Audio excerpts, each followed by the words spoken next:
Red cross বিশ্বের দুস্থ মানবতা সেবায় নিয়োজিত আন্তর্জাতিক সংস্থা। দেখো, আমি তোমাদের আগে বলেছিলাম যে আমাদের এই লেকচার শিট থেকে বিউপিতে কয়টা প্রশ্ন আসছে, 5-6টা প্রশ্ন আসছে, তার ভিতরে একটা প্রশ্ন আসছিল এই রেড ক্রস থেকে।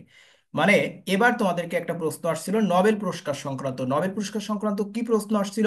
আমরা জানি যে নোবেল পুরস্কারে কে বা নোবেল পুরস্কার পেল, যেমন ঢাকা ভার্সিটিতে মেবি আসছে যে হ্যান ক্যাং সাহিত্যে নোবেল পুরস্কার পেয়েছে কে, এই জাতীয় প্রশ্নগুলো আসতে পারে। কিন্তু কখনো কখনো প্রশ্নটা একটু ঘুরিয়ে আসতে পারে। ঘুরিয়ে আসতে পারে মানে যেমনটা বিউপিতে আসছিল, বিউপিতে এখান থেকে প্রশ্নটা আসছিল যে এই পর্যন্ত সব থেকে বেশি নোবেল পুরস্কার পেয়েছে কোন আন্তর্জাতিক সংস্থা। এই পর্যন্ত সব থেকে বেশি নোবেল পুরস্কার পেয়েছে রেড ক্রস, এই আন্তর্জাতিক সংস্থা, যেটা মুসলিম বিশ্বে রেড রেড ক্রিসেন্ট হিসেবে পরিচিত। এটা এখনো পর্যন্ত 3বার রেড ক্রস এই নোবেল পুরস্কারটা পায়। দেখো, 1917, 1944 এবং 1963 সালে তারা নোবেল পুরস্কার পায় এই সংস্থাটা। এবং সারা পৃথিবীতে বিশেষত যুদ্ধ যুদ্ধ বিধ্বস্ত দেশগুলোতে কিন্তু রেড ক্রস ত্রাণ বা পুনর্বাসন এবং ফার্স্ট এইড ট্রিটমেন্ট জাতীয় বিষয়গুলো নিয়ে কিন্তু কাজ করে। দুস্থ মানবতার সেবায় নিয়োজিত আন্তর্জাতিক প্রতিষ্ঠান। এটার প্রতিষ্ঠাতা হলো হেনরি ডোনাল্ড, সুইজারল্যান্ডের, এবং সদর দপ্তর হলো জেনেভাতে। ঠিক আছে। এবং রেড ক্রস দিবস কবে পালিত হয় এটাও গুরুত্বপূর্ণ। ডোনাটের জন্মদিন 8ই মে। মুসলিম বিশ্বে এটার প্রতীক হলো অর্ধাকৃতির চাঁদ, যেটা রেড ক্রিসেন্ট হিসেবে পরিচিত। আর নন মুসলিম যে দেশগুলো আছে সেগুলোতে লাল রঙের যে ক্রস, খ্রিস্টানদের যে ক্রস চিহ্ন আছে, এই ক্রস চিহ্ন। ঠিক আছে। তো এই প্রশ্নটা কত বেশি গুরুত্বপূর্ণ দেখছো। এখন দেখো, আমি তোমাকে একটা মাত্র পরীক্ষা অনুষ্ঠিত হয়েছে বিউপিতে, ঢাকা ভার্সিটিতে, আমি কিন্তু তোমাকে রেফারেন্স দিয়ে দিয়ে বলতেছি যে তোমার এই লেকচার শিট থেকে এই প্রশ্নটা হুবহু চলে আসছে। এরপরেও যদি তোমার কনফিডেন্স না আসে যে না, এইগুলা পড়লে আমি পারবো, ঠিক আছে, তাহলে তো আর আমাদের কিছু বলার থাকে না, তাই না? সো সিরিয়াসলি প্রস্তুতি নেওয়া শুরু করো। আচ্ছা, ফার্স্ট অফ অল আজকে আমরা আন্তর্জাতিক অর্থনৈতিক এবং স্বেচ্ছাসেবী যে সংগঠন আছে এই সংগঠনের উপর ক্লাসটা নিব। আর আমাদের আজকের যে লেকচার শিটটা তোমরা দেখতে পাচ্ছ, প্রত্যেকটা লেকচার শিট ঠিক এমন ইউনিক এক্সক্লুসিভ থাকবে, এমন ইনফরমেশন থাকবে। ঠিক আছে। এবং এই লেকচার শিটের উপর ক্লাসটা কেন নিচ্ছি, যেহেতু এই ক্লাসটা ইউটিউবে যাবে, আর যে ক্লাসগুলো ফেসবুকে হবে একটা ক্লাসও ইউটিউবে যাবে না। ঠিক আছে। আর তোমাদের সলভ ক্লাসগুলো ইউটিউবে যাবে না, শুধুমাত্র এই ক্লাসটাই ফেসবুক ইউটিউবে যাবে। আর বাকি ক্লাসগুলো সবই ফেসবুক সিক্রেট গ্রুপে হবে। তো এই ক্লাসটা এই জন্য নিচ্ছি কারণ যারা আমাদের ইউটিউবের অডিয়েন্স তারাও যেন ক্লাসটা দেখতে পারে, বুঝতে পারে। আর যেহেতু এই লেকচার শিটটাই আমাদের একমাত্র পাবলিশড করে দেওয়া, আমাদের টোটাল তোমাদের প্রায় 60টা মতো লেকচার শিট, তোমাদের 45টা লেকচার শিট করে দিয়ে দিব। তো এই একটা মাত্র লেকচার শিট আমাদের ওপেন করে দেওয়া, পাবলিক করে দেওয়া। সো তারাও যেহেতু লেকচার শিটও পেয়ে যাচ্ছে, ক্লাসটাও পেয়ে যাচ্ছে, এই জন্য এই লেকচার শিটের উপর আমাদের ক্লাসটা নিব। তো আবারও তোমাদেরকে এনশিওর করি, আমাদের প্রত্যেকটা লেকচার শিটই এমন থাকবে যেমনটা আমি তোমাকে এখন দেখাচ্ছি। এবং আমাদের আজকে যেমন তোমাদের সাথে ক্লাস নিচ্ছি, প্রত্যেকটা ক্লাসই এমন থাকবে। ঠিক আছে। তো দেখো, আমাদের লেকচার শিটে ইনফরমেশন গুলো একটু দেখলে বুঝতে পারবা। দেখো, আজকের আমাদের আলোচনার বিষয় হলো আন্তর্জাতিক অর্থনৈতিক এবং স্বেচ্ছাসেবী সংগঠন। তো তোমাদের প্রথমে একটা বিষয় আমি একটু এনশিওর করি যে এই একটা লেকচার শিট থেকে আমাদের, এই একটা লেকচার শিট থেকে বিউপিতে 6টা প্রশ্ন আসছে। যদিও আমরা বিউপির জন্য কোনো ব্যাচ এবছর রান করিনি, একটা মডেল টেস্ট এক্সাম রান করেছিলাম, কিন্তু এখানে তো আর লেকচার শিট প্রোভাইড করিনি, জাস্ট মডেল টেস্ট গুলো দিয়েছিলাম। আর আমাদের এই কোন কোন প্রশ্নগুলো আসছে সেটা অবশ্যই আমি তোমাদেরকে বলে দিব। আর যেহেতু এই লেকচার শিটটা তো আমাদের আগে করা, যেহেতু আমরা আগেও একটা রাজশাহী ইউনিভার্সিটির জন্য আমরা একটা ব্যাচ কিন্তু আমরা রান করেছিলাম, এবং সেই ব্যাচের সাপোর্ট এখনো পর্যন্ত চলতেছে, পরীক্ষার আগের দিন পর্যন্ত চলবে, তোমাদের সাপোর্টও পরীক্ষার আগের দিন পর্যন্ত চলবে। এখন এই লেকচার শিটটা যেহেতু আগে দিয়ে দেওয়া, বিউপির পরীক্ষার আগে দেওয়া, তার মানে বিষয়টা কিন্তু এমন না যে আমরা তোমাদের এখন নতুন করে লেকচার শিট তৈরি করে এসে তারপরে বলতেছি দেখো আমাদের লেকচার শিট থেকে বিউপিতে 6টা প্রশ্ন কমন ছিল। বিষয়টা কিন্তু এমন না, কারণ বিউপির পরীক্ষার আগেই কিন্তু আমাদের এই লেকচার শিটটা তৈরি করা এবং তোমাদের সাথে ওপেন করে দেওয়া, পাবলিশ করে দেওয়া এটা। ঠিক আছে। তো কোন কোন প্রশ্নগুলো ছিল সেটা আমি তোমাকে জানাবো। ফার্স্ট অফ অল দেখো, প্রথমে আমাদের যে আন্তর্জাতিক অর্গানাইজেশনটা আছে সেটা হলো ওআইসি। ওআইসি তোমরাই তো জানো যে মিডিল ইস্ট প্লাস সারা বিশ্বের মুসলমানদের যে একটা আন্তর্জাতিক ইন্টারন্যাশনাল অর্গানাইজেশন। এবং এই ওআইসিটা মূলত প্রতিষ্ঠা হয়েছিল ইসরায়েল কর্তৃক মসজিদুল আল আকসায় আগুন ধরিয়ে দেয়। তো সেই সময় মুসলমানরা নিজেদেরকে ঐক্যবদ্ধ থাকার একটা প্রয়োজনীয়তা উপলব্ধি করে, এবং সেই প্রেক্ষাপটে মূলত ওআইসি প্রতিষ্ঠিত হয় বিশ্বের মুসলিম দেশদের নিয়ে। যদিও ওআইসি মুসলমান প্রধান দেশগুলোর একটি আন্তর্জাতিক সংগঠন, কিন্তু এখানে অনেক অমুসলিম প্রধান দেশও আছে। মানে ওআইসি তে আমরা এতদিন জানি যে 57টা সদস্য আছে, 57টা সবাই কিন্তু মুসলিম রাষ্ট্র না। ওকে, সবকিছু আমরা আলোচনা করব। আর আজকে আমরা যত ইন্টারন্যাশনাল অর্গানাইজেশন আছে সবগুলো ইন্টারন্যাশনাল অর্গানাইজেশন নিয়ে তোমাদের সাথে আলোচনা করব। আবারও বলছি, বিউপিতে একটা লেকচার শিট থেকে 6টা প্রশ্ন আসছে, তার মানে এই লেকচার শিট থেকে রাবিতে কয়টা প্রশ্ন আসবে? কম করে হলেও তুমি 4টা প্রশ্ন পেয়ে যেতে পারো। সো এটার প্রতি তোমাকে হাইলাইট করতে হবে। রাবিতে যেহেতু প্রশ্ন কিন্তু অনেক বেশি, রাবিতে তোমার যদিও 24টা প্রশ্ন থাকবে, 30 মার্কের থাকবে, সো এই লেকচার শিটটা কিন্তু অনেক বেশি গুরুত্বপূর্ণ। সুন্দর করে পড়ে নিতে হবে। আর বইয়ের কথা যেটা বলেছিলাম, যে এই মুহূর্তে তোমাদের নতুন করে কিচ্ছু বই কেনার দরকার নাই। আমরা যে লেকচার শিট গুলো দিচ্ছি, এই লেকচার শিট গুলোর প্রতি এই মুহূর্তে তোমাকে হাইলাইট করতে হবে। তোমার তোমার পুরোনো যে বইগুলো আছে, ওই বইগুলো কি করবে, জাস্ট তুমি যে বিষয়গুলো তুমি ইতিমধ্যে পড়েছো রিভাইজ করার দরকার হবে, সেই বিষয়গুলো মাঝে মাঝে রিভাইজ করতে পারো। বাট তোমার প্রথম করণীয় হলো আমাদের লেকচার শিট গুলো আগে পড়বে। পড়ার পরে যদি তোমার টাইম থেকে যায়, তারপরে যে তোমার বইগুলো দেখবে, অথবা আমাদের লেকচার শিট পড়ার পরে যদি তোমার মনে হয় যে লেকচার শিটে কোথাও কোনো ইনফরমেশনের ঘাটতি আছে, আমি অন্য কোনো বইতে আরো সুন্দর ইনফরমেশন দেখেছিলাম, তাহলে অবশ্যই তুমি যে বইটা তোমার কাছে আছে সেই বই থেকেও বাকিগুলো পড়ে নিতে পারো। ওকে, সো তোমার যেটাতে লাভ হবে তোমাকে সবসময় সেটা করতে হবে, বাট আমাদের গাইডলাইন এবং আমাদের সাজেশন অনুযায়ী তোমার নিজের মতো করলে হবে না। ওকে, দেখো, ওআইসি, যেটা পূর্ণ অর্থ হলো অর্গানাইজেশন অফ ইসলামিক কোঅপারেশন, এটা হলো আর প্রতিষ্ঠাকালীন এটার নাম ছিল। তো আসতে পারে যে ওআইসির প্রতিষ্ঠাকালীন নাম কি ছিল। এটার প্রতিষ্ঠাকালীন নাম কিন্তু অর্গানাইজেশন অফ ইসলামিক কোঅপারেশন ছিল না। কি ছিল? ছিল হলো অর্গানাইজেশন অফ ইসলামিক কান্ট্রিজ। ঠিক আছে? তো Islamic countries are Islamic cooperation নিশ্চয়ই একটু ভিন্নতা আছে। ইসলামিক কোঅপারেশন মানে তখন এখানে যে কোনো অমুসলিম কান্ট্রিও এখানে চলে আসতে পারবে। মানে যখন ইসলামিক কোঅপারেশন বলছে তখন কিন্তু নন মেজরিটি যে মুসলিম কান্ট্রি আছে সেগুলো কিন্তু চলে আসতে পারে। মানে সব জায়গায় তো ইসলাম আছে, মুসলমান আছে, তাই না? সো এই জন্য কিন্তু নামকরণটা করা হয়েছে, যেন এটা আন্তর্জাতিক ওয়ার্ল্ড ওয়াইড বিভিন্ন দেশে কাজ করতে পারে। আর যদি ইসলামিক কান্ট্রিজ বলতো, তাহলে তো ইসলামিক কান্ট্রিজ বলতে আমরা যেগুলো শরিয়া আইন ভিত্তিক এগুলোকে জানি। তো অথবা ধরলাম আমরা মুসলিম মেজরিটির যে কান্ট্রি, তাহলে তো শুধুমাত্র এটা মুসলিম মেজরিটি কান্ট্রির মধ্যে এটা রেস্ট্রিক্টেড থাকতো, সীমাবদ্ধ থাকতো, লিমিটেড থাকতো। তো এটা ওয়ার্ল্ড ওয়াইড করার জন্য ইসলামিক কোঅপারেশন করা হয়েছে। আচ্ছা দেখো, 25শে সেপ্টেম্বর 1969 সালটা একটু দেখো। ওআইসি থেকে কিন্তু প্রশ্ন আসছে, বিউপিতে প্রশ্নটা আসছে বাংলাদেশ কবে ওআইসি সদস্য পদ লাভ করে, এই প্রশ্নটা আসছিল। 25শে সেপ্টেম্বর 1969 মরক্কো রাজধানী রাবাতে সংস্থাটি গঠিত হয়। তাহলে সংস্থাটি কোথায় গঠিত হয়েছিল? মরক্কো রাজধানী রাবাতে। আর মরক্কো বিশ্বের সব থেকে বেশি মুসলিম, মানে সংখ্যার দিক থেকে না, পার্সেন্টেজের দিক থেকে সব থেকে বেশি মুসলিম আছে কিন্তু মরক্কোতে। এবং তোমরা হয়তো জানো, মরক্কোর পরেই কিন্তু একটা ভূমধ্যসাগরের তীরে মরক্কো একটা দেশ, এবং মরক্কোর সাথে কিন্তু স্পেনের জিব্রাল্টার প্রণালীর মাধ্যমে কিন্তু আলাদা হয়ে গেছে। এবং মরক্কোতে বিখ্যাত ফেস টুপির আহ, যে আদি বাসভূমি বলা হয় মরক্কোকে। তো মরক্কো সম্পর্কে আমরা আরো কিছু ইনফরমেশন জানবো। মরক্কো কিন্তু ফুটবল খেলায় খুব দারুণ খেলায়। এবার বিগত যে ফুটবল বিশ্বকাপটা হলো সেখানে তারা দারুণ পারফরমেন্স করেছিল। 1969 সালের 21শে আগস্ট জেরুজালেমে অবস্থিত মুসলমানদের প্রথম কেবলা পবিত্র মসজিদুল আল আকসাতে ইসরায়েল কর্তৃক সংগঠিত অগ্নিকাণ্ডের প্রেক্ষাপটে এই সংস্থাটির জন্ম হয়। মানে 1969 সালে কি করেছিল? ইসরায়েলিরা মসজিদুল আকসায় আগুন ধরিয়ে দিয়েছিল।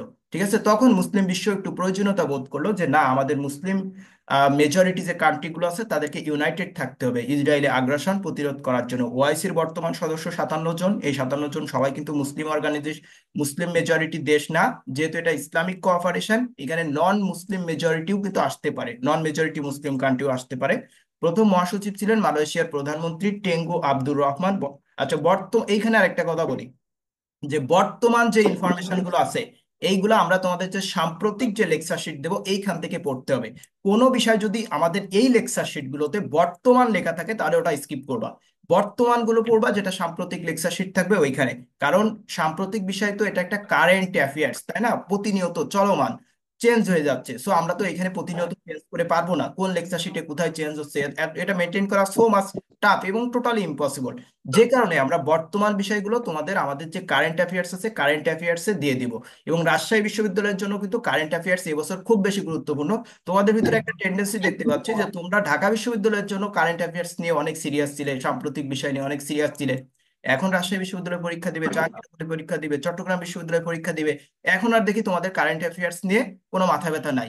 এটা কিন্তু একটা ভুল ধারণা। কারেন্ট অ্যাফেয়ার্স অল ইউনিভার্সিটির জন্য ইম্পর্টেন্ট, অল কম্পিটিটিভ এক্সামের জন্য ইম্পর্টেন্ট। এটা শুধুমাত্র ঢাকা বিশ্ববিদ্যালয় না, সবার জন্য গুরুত্বপূর্ণ। সো তুমি আগে যেমন কারেন্ট অ্যাফেয়ার্স এর প্রতি হাইলাইট করতে, এখনো তুমি কারেন্ট অ্যাফেয়ার্স এর প্রতি ওইভাবে হাইলাইট করো।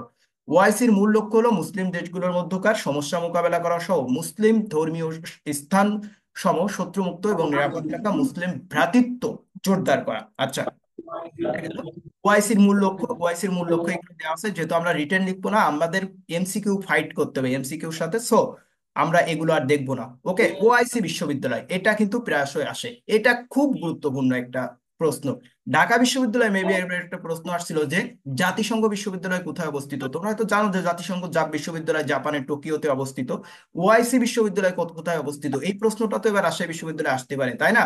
যেমন তোমার বিউপিতে একটা প্রশ্ন আসছিল যে অলিম্পিকের যে পাঁচটা তারকা আছে, এই পাঁচটা তারকা দ্বারা কি বোঝায়, এই পাঁচটা তারকা দ্বারা পাঁচটা মহাদেশ বোঝায়, তাই না? এই প্রশ্নটা কিন্তু আবার ঢাকা বিশ্ববিদ্যালয়ে চলে আসে, মানে সেম প্রশ্ন কিন্তু রিপিট হয়েছে।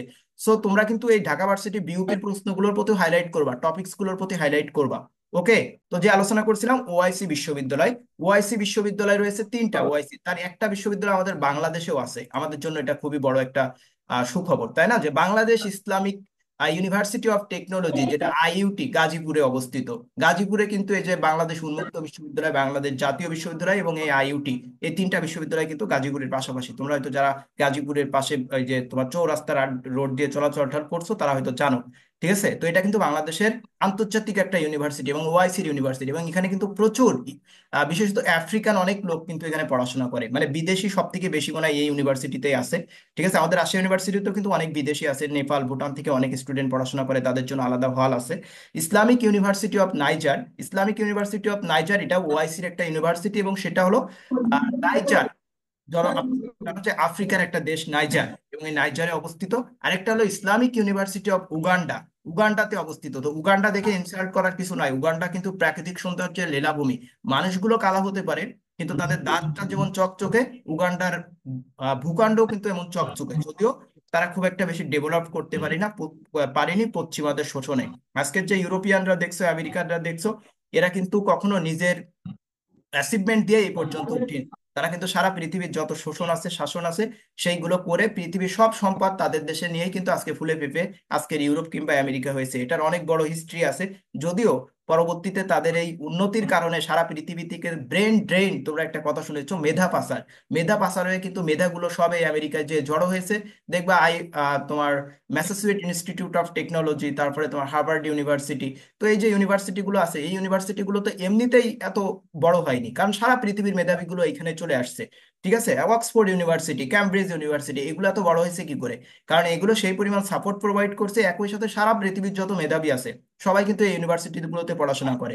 সো মেধাবীরা আসলে তো ইউনিভার্সিটি ডেভেলপ হবে, যদি ইউনিভার্সিটির অ্যাডমিনিস্ট্রেশন ঠিক থাকে। আচ্ছা, আমাদের যে ফোকাস যে পার্টটা থাকবে, এটা হলো আমাদের আলোচনার সব থেকে গুরুত্বপূর্ণ পার্ট।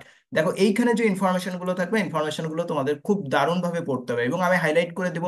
হাইলাইট করা অংশগুলোকে আগে পড়তে হবে, ফোকাস করতে হবে, দেন তারপরে যে তুমি অন্য বিষয়গুলোকে পড়বে। আর এগুলো তোমরা সব থেকে ভালোভাবে প্রিন্ট করে নিলে, আমি তোমাদের খুব ছোট ফন্টে এগুলো দিয়ে দিব। লেকচার শিট গুলো, মানে আমরা প্রত্যেকটা লেকচার শিট ছোট ফন্টে দিয়ে দিব, স্মল ফন্টে, যেন তোমরা দারুণভাবে প্রিন্ট করে নিতে পারো এবং তোমাদের প্রিন্ট আউটের খরচটা কমে যায়। ঠিক আছে, ওআইসির পূর্ব নাম অর্গানাইজেশন অফ ইসলামিক কনফারেন্স ইসলাম, অথবা অর্গানাইজেশন অফ ইসলামিক কান্ট্রিজ। তো অর্গানাইজেশন অফ ইসলামিক কান্ট্রিজটাই কিন্তু বেশি অ্যাপ্রোপ্রিয়েট। আর বর্তমান নাম হলো ইসলামিক কোঅপারেশন, এখন কিন্তু ইসলামিক কান্ট্রিজ নয়, ইসলামিক কোঅপারেশন। ঠিক আছে, আরো একটা কথা তোমাদেরকে বলি, তোমরা সবসময়ই ট্রাই করবা যে লেকচার শিট গুলো প্রিন্ট করে তোমার নিজের মতো করে একটা বই তৈরি করতে। কারণ এই লেকচার শিট গুলো তোমার সারা জীবন কাজে লাগবে। তুমি এই লেকচার শিট গুলো যখন বিসিএস এর প্রস্তুতি নিচ্ছ, জব প্রস্তুতি নিচ্ছ, এই লেকচার শিট গুলো তোমার পড়া লাগবে। সো তোমার দেখো, অ্যাডমিশনের প্রস্তুতি কিন্তু কখনো মানুষের ব্যর্থ হয় না। তুমি যখন এইখানে পড়তেছো, এই প্রস্তুতি দিয়ে যদি তুমি বিশ্ববিদ্যালয়ে চান্স নাও পাও, তোমার হতাশ হওয়ার কিচ্ছু নাই। তুমি মনে করো না যে আমি যে টাইমটা এইখানে ব্যয় করেছি এই টাইমটা হয়তো আমার ওয়েস্ট হয়ে গেছে, না, কখনোই নয়। এই টাইমটা তোমার ওয়েস্ট হয়নি, বা যা শিখেছো তোমার কখনো এটা নষ্ট হয়নি। বরং এটাই দেখবা পরবর্তীতে তুমি যদি ন্যাশনালেও পড়ো কি প্রাইভেট ইউনিভার্সিটিতে পড়ো, পরবর্তীতে জব সেক্টরে যে তোমার কত বেশি সাপোর্টিভ হয়। তুমি এখন যে নলেজটা তুমি অ্যাচিভ করেছো, এই নলেজটা তোমার পরবর্তী স্টেজে কত বেশি কাজে লাগে। সো এই স্টেজের পরিশ্রম কিন্তু তোমার কখনোই ব্যর্থ হবে না। ইউনিভার্সিটিতে চান্স পেলেও সফল হবে, আর ইমিডিয়েট তুমি একটা গেইন পেয়ে যাচ্ছ। আর যদি চান্স না পাও, তারপরেও কিন্তু তুমি এটার রেজাল্ট কিন্তু দীর্ঘ সময় পাবে এবং লং টার্মে পাবে, যেটা তোমার পরবর্তীতে অনেক বেশি সাপোর্টিভ হবে। যারা ইউনিভার্সিটির জন্য প্রিপারেশন নেয় না রেজাল্ট খারাপ দেখে, তারা কিন্তু দিন শেষে ওই চাকরির জন্য কিছু বোঝে না। চাকরির জন্য কিভাবে প্রস্তুতি নিতে হবে, কি পড়তে হবে, এগুলো তারা কিছুই জানে না, বোঝে না। ঠিক আছে, সো ইউনিভার্সিটি, আমার একটা বন্ধু আছে তার নামও মাহফুজ। তো ও ইউনিভার্সিটিতে প্রস্তুতি নেয়, একটা পর্যায়ে চান্স হয়নি ওর। তো যাই হোক, কিন্তু ও যে উম, এই যে নলেজটা ও গেইন করছে অ্যাডমিশন টাইমে, এই নলেজটা দিয়ে ও কিন্তু এখন খুব দারুণভাবে প্রস্তুতি নিতে পারছে জবের জন্য। ঠিক আছে।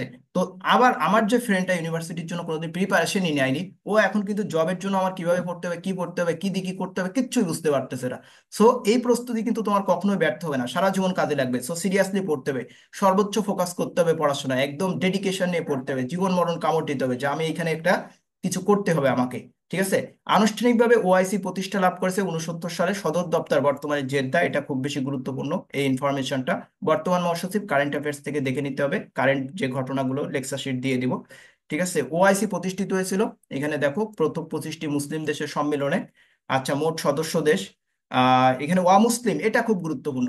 এই ইনফরমেশনটা খুব বেশি গুরুত্বপূর্ণ, লাইভ ক্লাসগুলো বা ক্লাসগুলো করার দরকার এই জায়গাটাতে, যে আমি কিন্তু তোমাকে বলে দিচ্ছি যে এই ইনফরমেশনটা খুব বেশি গুরুত্বপূর্ণ। অমুসলিম রাষ্ট্র ওআইসির সদস্য কোনগুলো? Uganda, Rwanda, Cameroon, Benin, Suriname, Guyana এবং মোজাম্বিক, সবগুলোই আফ্রিকার দেশ। তো এই ইনফরমেশনটা যদি তুমি লেকচার শিট শুধুই পড়ে যাও, তুমি হয়তো জানো না যে এই ইনফরমেশনটা আমাকে বেশি হাইলাইট করতে হবে। সো এই জন্য ক্লাসটা তোমার দরকার, এইগুলোই আমরা তোমাকে বলে দিব। সম্প্রতি মুসলিম দেশ হিসেবে সদস্য লাভের আবেদন করেছে রাশিয়া। রাশিয়া এখানে আসলে পশ্চিমাদের বিরুদ্ধে একটা গেম খেলার ট্রাই করছে, আবেদনও করেছে। আচ্ছা, এই দাগাদাগি কি করতেছো, ক্লাসের ভিতরে কিন্তু কোনো প্রকার ডিস্টার্ব করা যাবে না। যারা জুমে ক্লাস করতে বোঝো না, প্রয়োজনে টিউটোরিয়াল দেখে তারপরে জুমে ক্লাস করবা, কিন্তু ক্লাসের ভিতরে কোনো প্রকার ডিস্টার্ব কিন্তু মেনে নেওয়া হবে না। ঠিক আছে। বেশি ডিস্টার্ব করলে কিন্তু, যদি কেউ ইচ্ছাকৃত করো, যদি কেউ আমি বুঝতে পারি যে না তুমি ক্লাসের মধ্যে ইচ্ছাকৃতই ডিস্টার্ব করতেছো, তাকে কিন্তু ক্লাস থেকে একদম বের করে দিব। ঠিক আছে। আচ্ছা, এরপর দেখো, এইখানে কয়েকটা বিষয় দেখো, ওআইসির পর্যবেক্ষক। আচ্ছা, এমন ভাবে প্রশ্ন আসতে পারে যে নিচের কোন দেশ ওআইসির পর্যবেক্ষক, অথবা নিচের কোন দেশ ওআইসির পর্যবেক্ষক নয়। তিনটা পর্যবেক্ষক দিল, একটা পর্যবেক্ষক নয় দিল। ঠিক আছে। তো এই যে দেশগুলো আছে, এখানে বসনিয়া, বসনিয়া হয়তো জানো, ইউরোপের একটি মুসলিম দেশ, বসনিয়া অ্যান্ড হার্জেগোভিনা। আর মধ্য আফ্রিকান প্রজাতন্ত্র, থাইল্যান্ডও আছে। তুর্কি, সাইপ্রাস। আচ্ছা, সাইপ্রাসের কিন্তু দুইটা পার্ট আছে, একটা হলো গ্রিকের অধীনে, আর একটা হলো তুরস্কের অধীনে। ঠিক আছে। National liberation front. আচ্ছা, ন্যাশনাল লিবারেশন ফ্রন্ট এটা কি? জাতিসংঘ, জাতিসংঘ আছে, আরব লীগ আছে, ইউরোপিয়ান ইউনিয়ন আছে, ইকো আছে, ন্যাম আছে। আর আর এরপরে আছে রাশিয়া। ওকে। এরপর দেখো যে সর্বশেষ, এটা কারেন্ট অ্যাফেয়ার্স থেকে পড়তে হবে সর্বশেষগুলো। সর্বশেষ সদস্য এগুলো পড়তে হবে। এখানে ইনফরমেশন আছে ওআইসির পর্যবেক্ষক। আচ্ছা, পর্যবেক্ষকগুলো এখানে দারুণভাবে দেওয়া আছে, এখান থেকে পড়ে নিবে। পর্যবেক্ষকগুলো এখান থেকে দারুণভাবে পড়ে নিবে। আমি তোমাদের প্রত্যেকেরই কথা বলার সুযোগ দিব, তোমাদের প্রশ্ন নিব। ঠিক আছে। তোমাদের প্রশ্ন যা আছে তোমরা লিখে রাখতে পারো, মনের ভিতরে রাখতে পারো, আমি অবশ্যই তোমাদের সাথে তোমাদের প্রশ্নগুলো শুনবো। এই ইনফরমেশনটা বেশি গুরুত্বপূর্ণ, ওআইসির পর্যবেক্ষক সংগঠন কোনটা, খুব বেশি গুরুত্বপূর্ণ এটা। আচ্ছা, এরপরে বাংলাদেশের ওআইসির সদস্য লাভ সম্পর্কে একটু ইনফরমেশন পড়ে নিবে, এখানে ইনফরমেশন দেওয়া হয়নি ভুলক্রমে। আচ্ছা, এটা মনে হয় কেটে গেছে, ওই সময় হয়তো কোনো কারণে ডিলেট হয়ে গেছে। আচ্ছা, এরপর দেখো জোট নিরপেক্ষ আন্দোলন। জোট নিরপেক্ষ আন্দোলন, যেটাকে বলা হচ্ছে ন্যাম। আচ্ছা, ন্যামটা কেন গঠন করা হয়েছিল জানো? তোমরা তো জানো যে রাশিয়াকে মোকাবেলা করার জন্য যুক্তরাষ্ট্রের নেতৃত্বে ইউরোপিয়ান রাষ্ট্রগুলো নিয়ে একটি সশস্ত্র সংগঠন, সশস্ত্র বলতে সামরিক সংগঠন গঠন করা হয়, যেটার নাম হলো ন্যাটো, নর্থ আটলান্টিক ট্রিটি। ঠিক আছে। এই ন্যাটোটা গঠন করা হয়েছিল কিসের জন্য? রাশিয়াকে মোকাবেলা করার জন্য। আর রাশিয়ার নেতৃত্বে ওই সময় পূর্ব ইউরোপের যে সকল সমাজতান্ত্রিক দেশ আছে, এই দেশগুলো নিয়ে রাশিয়া ওই সময় একটা ওয়ার্স নামে একটা সংগঠন গঠন করেছিল, যদিও সেটা পরবর্তীতে খুব একটা গুরুত্বপূর্ণ ভূমিকা পালন করতে পারেনি। ঠিক আছে। তো এই সময় কিছু দেশ ছিল যেগুলো রাশিয়ার বলয়েও থাকতে চায়নি, আবার মার্কিন যুক্তরাষ্ট্র বা পশ্চিমাদের বলয়েও থাকতে চায়নি, তারা চেয়েছিল নিরপেক্ষ থাকতে। তো সেই দেশগুলোই একটা জোট গঠন করে, যেটা নামকরণ করা হয় ন্যাম। এবং এই ন্যামের কোনো সদর দপ্তর কিন্তু নাই। ফ্রিকোয়েন্টলি প্রশ্নটা এভাবে আসে যে কোন আন্তর্জাতিক সংস্থার সদর দপ্তর নাই। যেগুলো সদর দপ্তর নাই তার একটা লিস্ট তোমাদেরকে দিয়ে দিব, যদিও আমি এই ক্লাসে অনেকটাই বলে দিব কোন কোন কোনটার সদর দপ্তর নাই। ঠিক আছে, তো এভাবে কিন্তু প্রশ্ন আসে, প্রশ্নগুলো কিন্তু ঠিক এভাবে একটু প্যাচ লেগিয়ে আসে। মানে দেখো, তুমি ন্যাম পড়লে বা তুমি যে কোনো আন্তর্জাতিক অর্গানাইজেশন পড়লে, এখন তোমার প্রশ্নটা এভাবে দিল যে নিচের কোন আন্তর্জাতিক সংস্থার সদর দপ্তর নাই। সদর দপ্তর বোঝো, মানে যে দেশে তাদের প্রধান অফিস থাকে, ঠিক আছে, এটাকে বলা হয় সদর দপ্তর। এভাবে কিন্তু প্রশ্নগুলো আসতে পারে। সো প্রশ্ন আসার ধরনটাও আমি তোমাদেরকে বলে দিচ্ছি, অসংখ্য প্রশ্ন প্র্যাকটিসের সুযোগ থাকবে, প্রশ্নগুলো প্র্যাকটিস করার মাধ্যমে একদম লেকচার শিটের পূর্ণাঙ্গ প্রস্তুতি কিন্তু তুমি নিতে পারবে। ওকে, তো ন্যাম গঠন করা হয়েছিল কাদেরকে নেতৃত্বে? গঠন করা হয়েছিল ভারতের তৎকালীন প্রধানমন্ত্রী জওহরলাল নেহেরু, যুগোস্লোভাকিয়ার জোসেফ মার্শাল টিটো, বিখ্যাত সমাজতান্ত্রিক আন্দোলনের একজন নেতা কিন্তু এই জোসেফ মার্শাল টিটো, ইন্দোনেশিয়ার ডক্টর আহমদ সুকর্ণ, ঘানার কাওয়ামি নক্রুমা, আর মিশরের জামাল আব্দুল নাসের। এই যে দেশগুলো নিয়ে কি গঠন করা হয়? ন্যাম গঠন করা হয়। তাহলে ন্যাম গঠন করেছিল কোন কোন দেশ নিয়ে? ভারত, এরপর আছে যুগোস্লোভাকিয়া। যুগোস্লোভাকিয়া ভেঙে কিন্তু এখন টুকরা টুকরা হয়ে গেছে, প্রায় 7-8টা রাষ্ট্র হয়ে গেছে, যার ভিতরে এই বসনিয়া হার্জেগোভিনা, সার্বিয়া, ঠিক আছে, স্লোভাকিয়া, আলবেনিয়া, এই দেশগুলো কিন্তু আছে এই যুগোস্লোভাকিয়া। এরপরে ইন্দোনেশিয়া, ইন্দোনেশিয়া, এরপরে আছে ঘানা, আফ্রিকার দেশ ঘানা, এবং মিশর। এই দেশগুলো মূলত ন্যাম গঠন করে, মানে এই দেশগুলোর উদ্যোগে। আর ন্যামের প্রথম সম্মেলন অনুষ্ঠিত হয়েছিল যুগোস্লোভাকিয়ার রাজধানী বেলগ্রেড। আচ্ছা বলো তো, এখন বর্তমানে বেলগ্রেড কোন দেশের রাজধানী? দেখি বলতে পারে কিনা। বেলগ্রেড, আমাকে একটু চ্যাটে জানিয়ে দাও, বেলগ্রেড বর্তমান কোন দেশের রাজধানী?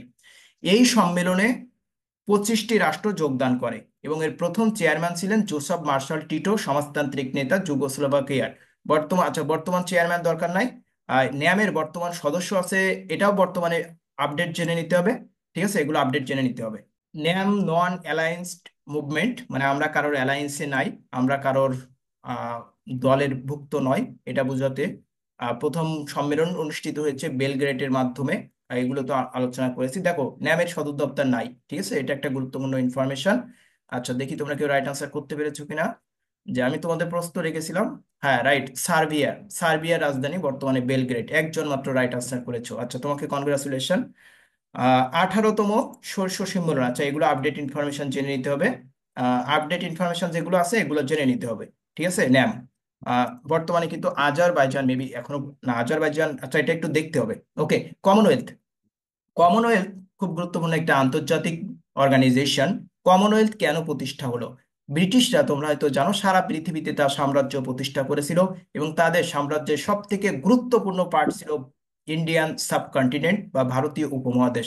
বর্তমান বাংলাদেশ, ভারত, মিয়ানমার, ভুটান, নেপাল, পাকিস্তান, এই যে দেশগুলা, এই দেশগুলা ছিল তৎকালীন সময়ে ব্রিটেনের সব থেকে গুরুত্বপূর্ণ উপনিবেশ। উপনিবেশ বুঝো, মানে এক ভূখণ্ড অন্য দেশ কর্তৃক শাসিত হওয়ার বিষয়টাকে বলা হয় উপনিবেশ, বা শাসন করাকে বলা হয় উপনিবেশ। এবং ওই সময় তাদের কাছে আরেকটা গুরুত্বপূর্ণ উপনিবেশ ছিল, সেটা হলো আমেরিকা। অর্থাৎ আমেরিকা মহাদেশ কলম্বাস আবিষ্কার করার পরে, মূলত কলম্বাস আবিষ্কার করেনি, আমেরিকো ভেসপুস, আমেরিকো ভেসপুস তিনি মূলত আমেরিকার ভূখণ্ডে আবিষ্কার করে। কলম্বাস ওয়েস্ট ইন্ডিজ ভুক্ত যে দ্বীপগুলো আছে এগুলো আবিষ্কার করেছিল। এবং কলম্বাস ওয়েস্ট ইন্ডিজ আবিষ্কার করার পরে তিনি মনে করেছিল যে তিনি ভারতবর্ষে এসেছে, ইন্ডিয়ান সাবকন্টিনেন্টে এসেছে। এই কারণে দেখো এখানে কিন্তু ইন্ডিজ চলে আসছে। যুক্তরাষ্ট্রের একটা অঙ্গরাজ্য আছে, ইন্ডিয়ানা নামে একটা অঙ্গরাজ্য আছে। তাহলে দেখো, যুক্তরাষ্ট্রের মতো জায়গায় কেন আবার বলা হচ্ছে যে আহ, ইন্ডিয়ান বা ইন্ডিয়ানা বা ওয়েস্ট ইন্ডিজ? এই শব্দগুলো কোথা থেকে আসছে? এই শব্দগুলো যাত্রা শুরু করেছে এই কলম্বাস। সে মূলত আসতে চাইছিল নতুন একটা পথ দিয়ে ভারতীয় উপমহাদেশে, কিন্তু সে ভারতীয় উপমহাদেশে আর আসেনি, সে উল্টা দিকে চলে গেছে, যে নতুন একটা ভূখণ্ড আবিষ্কার করে ফেলেছে। এবং তিনি মৃত্যুর আগ পর্যন্ত বিশ্বাস করত যে তিনি ভারতীয় উপমহাদেশে আসছে। তারপরে আমেরিগো ভেসপুস যখন আমেরিকা ভূখণ্ড আবিষ্কার করে, তখনই ইউরোপিয়ানদের ধারণা ভেঙে যায় যে এটা ভারতীয় উপমহাদেশ না, এটা নতুন একটা ভূখণ্ড তারা আবিষ্কার করেছে। তারপরে ধীরে ধীরে আহ যুক্তরাজ্য থেকে জাহাজে ভর্তি করে ইউরোপিয়ান লোকরা আমেরিকা মহাদেশে আসে এবং রেড ইন্ডিয়ানদেরকে তারা হত্যা করে, সেখানে উপনিবেশ গড়ে তোলে, নতুন দেশ গঠন করে। তারপরে কি হয়, যে ব্রিটিশ যারা শাসক ছিল, তারা এই ব্রিটিশদের সাধারণ জনগণ যারা জাহাজে করে এই আমেরিকা মহাদেশে আসছে, তাদেরকে কিন্তু শাসন করত। কিন্তু সাধারণ জনগণ যারা, তারা আবার ব্রিটিশদের সাধারণ এই শাসন মেনে নেয়নি। এবং তখনকার সময় জর্জ ওয়াশিংটনের নেতৃত্বে 1776 সালে তারা কিন্তু আমেরিকার বিরুদ্ধে বিদ্রোহ করলো এবং পরবর্তীতে স্বাধীনতা লাভ করলো। অনেকগুলো আলাদা আলাদা, কিন্তু এই যে বর্তমানে যে দেখছো যে ক্যালিফোর্নিয়া হোক কিংবা নিউ ইয়র্ক হোক কিংবা এই যে নিউ মেক্সিকো হোক, ঠিক আছে, ফ্লোরিডা হোক, জর্জিয়া হোক, এই যে অঙ্গরাজ্যগুলা, এগুলা কিন্তু একসময় সব আলাদা আলাদা ভাবে শাসিত হতো। তো যাই হোক, এখানে একটা গুরুত্বপূর্ণ বিষয় যেটা তোমাদেরকে বলতে চাচ্ছি সেটা হলো যে 1776 সালে যখন আমেরিকার মহাদেশে যখন যে সাধারণ যে ব্রিটিশ যারা, মানে যারা বসতি স্থাপন করেছে, তারা যখন শাসকদের বিরুদ্ধে যুদ্ধ ঘোষণা করলো, তখনকার সময় আমাদের ভারতীয় উপমহাদেশেও কিন্তু বিদ্রোহ করেছিল। এই জন্য বিদ্রোহ করেছিল, তারা মনে করেছিল যে এটাই ব্রিটিশদের ভারতীয় উপমহাদেশ থেকে তাড়ানোর একটা দারুণ একটা সুযোগ, সুবর্ণ একটা সুযোগ। তখন কিন্তু টিপু সুলতানের নেতৃত্বে কিন্তু আমাদের ভারতীয় উপমহাদেশে একটা বিদ্রোহ হয়। কিন্তু ব্রিটিশ যারা সাম্রাজ্যবাদী ছিলেন বা যারা শাসক ছিলেন, ব্রিটিশ সাম্রাজ্যের যারা শাসক ছিলেন, তাদের কাছে আমেরিকা মহাদেশের থেকে ইন্ডিয়ান সাবকন্টিনেন্ট মহাদেশ কিন্তু অনেক বেশি গুরুত্বপূর্ণ ছিল। কারণ ইন্ডিয়ান সাবকন্টিনেন্ট তৎকালীন সময়ে বিশ্বের কিন্তু সব থেকে সমৃদ্ধশালী একটা অঞ্চল ছিল। সো তারা তখন কি করলো যে না, আমরা ব্রিটিশ, আমরা আমেরিকার আমাদের হাতছাড়া হয়ে যাক, আমেরিকা মহাদেশ এটা আমাদের যায় আসে না, কিন্তু ইন্ডিয়ান সাবকন্টিনেন্ট কোনোভাবে আমাদের হাতছাড়া করা যাবে না। সো তারা আমেরিকা মহাদেশের প্রতি নজর কমিয়ে দিল, ওইখানে আর সৈন্য পাঠালো না। এইদিকে কিন্তু তারা পরিপূর্ণ নজর দিল ইন্ডিয়ান সাবকন্টিনেন্টে। সো আমরা আবারও পরাধীন থেকে গেলাম, ওইদিকে আমেরিকা কিন্তু স্বাধীন হয়ে গেল। ঠিক আছে, তো এভাবে কিন্তু সাম্রাজ্যবাদীর ইতিহাস বা সাম্রাজ্যবাদ বা উত্থান পতন, ঠিক আছে, উপনিবেশবাদ, বিভিন্ন রকম কাহিনী কিন্তু ইতিহাসে আছে। যেহেতু গল্পটা খুবই ইন্টারেস্টিং এবং তোমাদের জন্য দরকার, কারণ এই গল্পটা তোমাদের উপনিবেশবাদ বুঝাতে, উপনিবেশবাদের উপর একটা ক্লাস আমি নিব, অনেক বেশি সাপোর্ট করবে। ঠিক আছে, অনেক বেশি সাপোর্টিভ হবে বিষয়টা। তো কমনওয়েলথ জিনিসটা কি? কমনওয়েলথ হলো এই যে ব্রিটিশরা ভারতীয় উপমহাদেশ শাসন করতেছে, আমেরিকা মহাদেশ শাসন করতেছে, আফ্রিকা শাসন করতেছে, ঠিক আছে। তো সারা পৃথিবীতে তাদের যে দেশগুলো শাসন করেছে তারা, এই দেশগুলো যখন স্বাধীন হয়ে গেল, তখন তারা এবার একটা টেকনিক অবলম্বন করলো। কি টেকনিক? তারা বললো আমরা যেগুলো শাসন করতাম, এইগুলো রাজা তো একসময় আমরা ছিলাম, এখন তো এরা স্বাধীন হয়ে গেছে, তাহলে এদের নিয়ে আমরা একটা অর্গানাইজেশন গঠন করি। সেই অর্গানাইজেশনের নামটা হলো কমনওয়েলথ। ব্রিটিশ সাম্রাজ্যভুক্ত স্বাধীন দেশগুলোদের নিয়ে যে আন্তর্জাতিক সংগঠনটা আছে, সেটাই হলো কমনওয়েলথ। ঠিক আছে, আর এটার জন্য ভুল না হয়। এখন এইখানে গুরুত্বপূর্ণ একটা ইনফরমেশন হলো, মাহবুব দাগাতে গিয়ে আসে কেন? 11ই ডিসেম্বর 1931 সালে ব্রিটিশ পার্লামেন্ট কর্তৃক অনুমোদিত আইন স্ট্যাচু অফ ওয়েস্ট মিনিস্টার দ্বারা কমনওয়েলথের স্বতন্ত্র মর্যাদা লাভ করে কমনওয়েলথ নেশন। এটা খুব বেশি গুরুত্বপূর্ণ, এই ইনফরমেশনটা আমি হাইলাইট করে দিচ্ছি, এটা দারুণভাবে পড়ে নিতে হবে। এরপর আধুনিক কমনওয়েলথের প্রতিষ্ঠাতা লাভ করে 26 এপ্রিল 1949 লন্ডন ঘোষণার মাধ্যমে। প্রশ্ন আসতে পারে এভাবে, লন্ডন ঘোষণার মাধ্যমে কোন আন্তর্জাতিক সংগঠনের জন্ম লাভ করে? অথবা কমনওয়েলথ কোন ঘোষণার মাধ্যমে জন্ম লাভ করে? এখানে আসতে পারে যে বেলফোর ঘোষণা, লন্ডন ঘোষণা। তো তোমরা বেলফোর ঘোষণা হয়তো তোমরা অনেক বেশি শুনছো, কারণ এটা ইসরায়েলের সাথে অনেক বেশি রিলেটেড। তো অনেকেই মনে করতে পারো এটা বেশি শুনছি, তো এটা রাইট অ্যান্সার করে দিই, এমন কিন্তু হয়। এই ফাঁদে কিন্তু কখনো পড়া যাবে না। নেগেটিভ মার্কিং কিন্তু কম্পিটিটিভ এক্সাম গুলোতে খুব দারুণ একটা, মানে কি বলা যায়, খুব ভয়ঙ্কর একটা বিষয়, দারুণ না, ভয়ঙ্কর একটা বিষয়। সচেতন থাকতে হবে, সবকিছু তোমাদেরকে বলে দিব। আচ্ছা, তখন সংস্থাটি থেকে ব্রিটিশ শব্দটি বাদ দিয়ে কমনওয়েলথ অফ নেশনস করা হয়। আহ বর্তমান প্রধান, এটা সদস্য, এগুলো পরের বিষয়। বাংলাদেশ কমনওয়েলথের কবে সদস্য লাভ করে, এটা গুরুত্বপূর্ণ বিষয়। এই যে 18 এপ্রিল 1972 বাংলাদেশ কিন্তু প্রথমে এই আন্তর্জাতিক সংস্থার সদস্যপদ লাভ করে। এটা খুব বেশি গুরুত্বপূর্ণ যে বাংলাদেশ কবে কমনওয়েলথের সদস্যপদ লাভ করেছিল। এখন আহ এইখানে তোমাদের কয়েকটা গুরুত্বপূর্ণ বিষয় আছে। গুরুত্বপূর্ণ বিষয়গুলো হলো, আচ্ছা এখানে একটু সদর দপ্তরটা দেখে নাও। সদর দপ্তর যুক্তরাজ্যের মার মারবোরো হাউস, মার্লোবোরো হাউস। আচ্ছা, এখানে একটা গুরুত্বপূর্ণ বিষয় হলো কমনওয়েলথের সদস্য যেগুলো আছে, এই যে দেশ ভিত্তিক কিন্তু দেওয়া আছে, এই মহাদেশ ভিত্তিক। এরপর তোমাদের এখানে গুরুত্বপূর্ণ বিষয় হলো, সেটা কই, এটা আমি একটু তোমাকে দেখাবো, সেটা হলো এই যে এটা। আচ্ছা, আরেকটা বিষয়, কমনওয়েলথভুক্ত দেশ সময়ের ডিপ্লোম্যাটিক কর্মকর্তাকে বলা হয় হাই কমিশনার। ঠিক আছে, যেমন বাংলাদেশের যদি প্রধান কোনো কূটনীতিক ভারতে কাজ করে, তাহলে ভারতীয়রা তাকে হাই কমিশনার বলবে, এবং ভারতীয় প্রধান কূটনৈতিক যদি বাংলাদেশে কাজ করে, তাহলে আমরা তাকে বলি হাই কমিশনার। আমরা ইন্ডিয়ার যিনি প্রধান কূটনীতিক, তাকে আমরা কি বলি? ইন্ডিয়ার হাই কমিশনার বলি না? আমরা কিন্তু ইন্ডিয়ার হাই কমিশনার বলি। ঠিক আছে। সো কমনওয়েলথভুক্ত দেশগুলোর কূটনৈতিকদেরকে এটা বলা হয়, মানে অন্য একটা কমনওয়েলথ দেশে, যেহেতু ইন্ডিয়া এবং বাংলাদেশ দুইটাই কিন্তু কমনওয়েলথের সদস্য, সো এদের কূটনীতিককে একের উপরের দেশে বলা হবে হাই কমিশনার। খুব গুরুত্বপূর্ণ একটা ইনফরমেশন। আরেকটা ইনফরমেশন এবং মোস্ট গুরুত্বপূর্ণ একটা ইনফরমেশন হলো, ব্রিটিশ উপনিবেশের সদস্য হয়েও কমনওয়েলথের সদস্য পদ লাভ করেনি কোন কোন দেশ? মানে তারা কমনওয়েলথের সদস্য হয়নি অধিকাংশই মিডিল ইস্টের কান্ট্রি, মধ্যপ্রাচ্যের দেশ। বাহরাইন, কুয়েত, মিশর, জর্ডান, কাতার, সংযুক্ত আরব আমিরাত, ইয়েমেন, ইরাক, সুদান, মায়ানমার এবং মার্কিন যুক্তরাষ্ট্র। জাস্ট এগুলো মনে রাখতে হবে। দেখো সবগুলোই ইউরোপের, মধ্যপ্রাচ্যের দেশ, সবগুলো মিডিল ইস্টের কান্ট্রি। বাহরাইন মধ্যপ্রাচ্যের কি বলা হয়, মুক্তা বলা হয়। কুয়েত, ঠিক আছে, বিশ্বের সব থেকে যে মুদ্রার মূল্য আছে। মিশর আফ্রিকার দেশ যদিও, জর্ডান মিশরের পাশে। কাতার, এটাও কিন্তু ওই যে ভাই এর দাগটা একটু কুয়েতের সরালে পাশে। ভালো হয়। আচ্ছা দেখতেছি ওটা। সংযুক্ত আরব আমিরাত, এই যে কাতার সংযুক্ত আরব আমিরাত পাশাপাশি, ইয়েমেনও পাশাপাশি, ইরাকও পাশাপাশি, সুদান, সুদান আর মিশর প্রায় পাশাপাশি। আর মায়ানমার, এটা হলো আমাদের এই যে বাংলাদেশের পাশে, আর মার্কিন যুক্তরাষ্ট্র। তো এগুলা কি তোমাদের মনে থাকবে না? সবগুলাই দেখো কোথায়, দেখো তো সবগুলা মিডিল ইস্টের। মিডিল ইস্ট বলতে সোজা সোজা করে মিশর পর্যন্ত, সুদান পর্যন্ত। আর এই দিক থেকে আছে মায়ানমার আর মার্কিন যুক্তরাষ্ট্র। এই দেশগুলো কিন্তু কমনওয়েলথের সদস্যপদ লাভ করেনি। আচ্ছা, এই ক্লাসের আলোচনা আমাদের এই পর্যন্ত থাকবে। আমি পরবর্তীতে 10 মিনিট পরে আবার তোমাদেরকে লিঙ্ক দিব এবং পরবর্তী ক্লাসে আমাদের বাকি ক্লাসটা শেষ করব।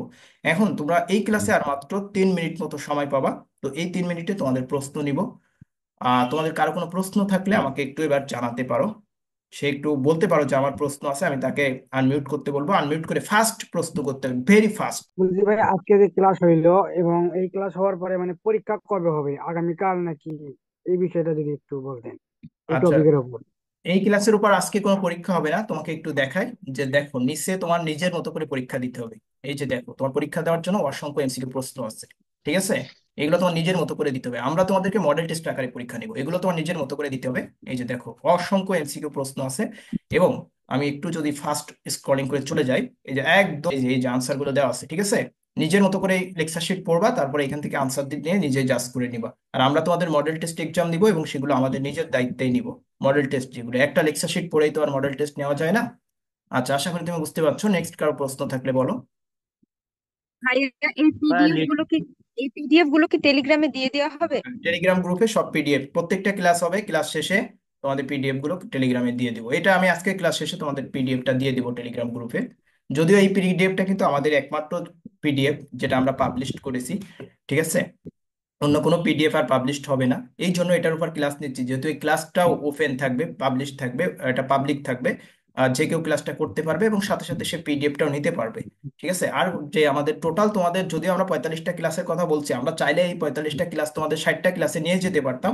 কিন্তু আমরা 60টা ক্লাসে নিয়ে যাচ্ছি না, কারণ চাচ্ছি এক একটা ক্লাস মেগা ক্লাস করতে এবং এই ক্লাসে অনেকগুলো বিষয় আলোচনা করতে। তোমাদের অনেকেই দেখবা আশা দিবে 120টা ক্লাস হবে, 200টা ক্লাস হবে, 50টা। আরে ভাই, অ্যাডমিশনের জন্য 200টা ক্লাস কিসের জন্য লাগে? অ্যাডমিশনের জন্য 45টা ক্লাসই আনাপ, 60টা ক্লাসই আনাপ। এর থেকে একটা ইউনিভার্সিটির জন্য ক্লাস লাগে না। কারণ এত সময় নষ্ট করা, তুমি 200টা ক্লাস করে সময় নষ্ট করবা, এই সময় তোমার অ্যাডমিশনে নাই। অ্যাডমিশনের প্রত্যেকটা সঠিক হওয়া অনেক বেশি গুরুত্বপূর্ণ। এখানে প্রত্যেকটা মুহূর্ত তোমাকে ইউটিলাইজ করতে হবে, এখানে এত ক্লাস করে টাইম নষ্ট করা যাবে না। আমরা তোমাদের প্রত্যেকটা ক্লাস, যেহেতু আজকেই বুঝতে পারছো যে 2 পার্টে 40 40 80 মিনিটের আজকে ক্লাস দিব, ফেসবুক ক্লাসগুলো 2 ঘন্টার ক্লাস হবে। সো এক একটা মেগা ক্লাস, এবং এই মেগা ক্লাসে তোমার অল কভার হয়ে যাবে, সবকিছু কভার হয়ে যাবে। লেকচার শিট তো দিয়েই দিচ্ছি।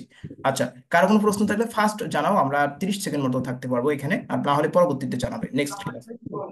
ভাইয়া, এরকম কি মার্ক করা লেকচার থাকবে? শিটের উপরে যে হলুদ দাগ দেওয়া আছে, এগুলো বেশিরভাগ ইম্পর্টেন্ট গুলো দাগাই দেবে না, শিটের পরে হ্যাঁ হ্যাঁ, এগুলো লাল মার্কিং ইম্পর্টেন্ট গুলো করা যে দাগাই দিচ্ছি। দাগগুলো, এগুলো একটু। এগুলো ইম্পর্টেন্ট গুলো দাগাই দিচ্ছি, এগুলোর প্রতি তোমাকে হাইলাইট করতে হবে আগে। ইম্পর্টেন্ট গুলো, ঠিক আছে, যেগুলো মোস্ট ইম্পর্টেন্ট, এগুলো আমি দাগাই দিচ্ছি। এগুলো কিন্তু তোমরা প্রিন্ট করলে আবার থাকবে না, প্রিন্ট করলে তখন নিজে নিজে পড়ে আবার দাগায় নিতে হবে। যখন তোমরা এটা প্রিন্ট করবা, ঠিক আছে, প্রিন্ট আউট করবা যখন, তখন কিন্তু এই দাগ, এই মার্ক করা, হাইলাইট করা কিন্তু থাকবে না, এটা শুধুমাত্র পিডিএফ এ থাকবে। দেখো, আমরা ওপেক নিয়ে আলোচনা করব। তো আমি তোমাদের আগেও কয়েকটা ইন্টারন্যাশনাল অর্গানাইজেশন সম্পর্কে, বিগত যে বিইউপি এবং ঢাকা ইউনিভার্সিটিতে প্রশ্ন আসছে সে সম্পর্কে কিন্তু আমি তোমাদেরকে বলছি।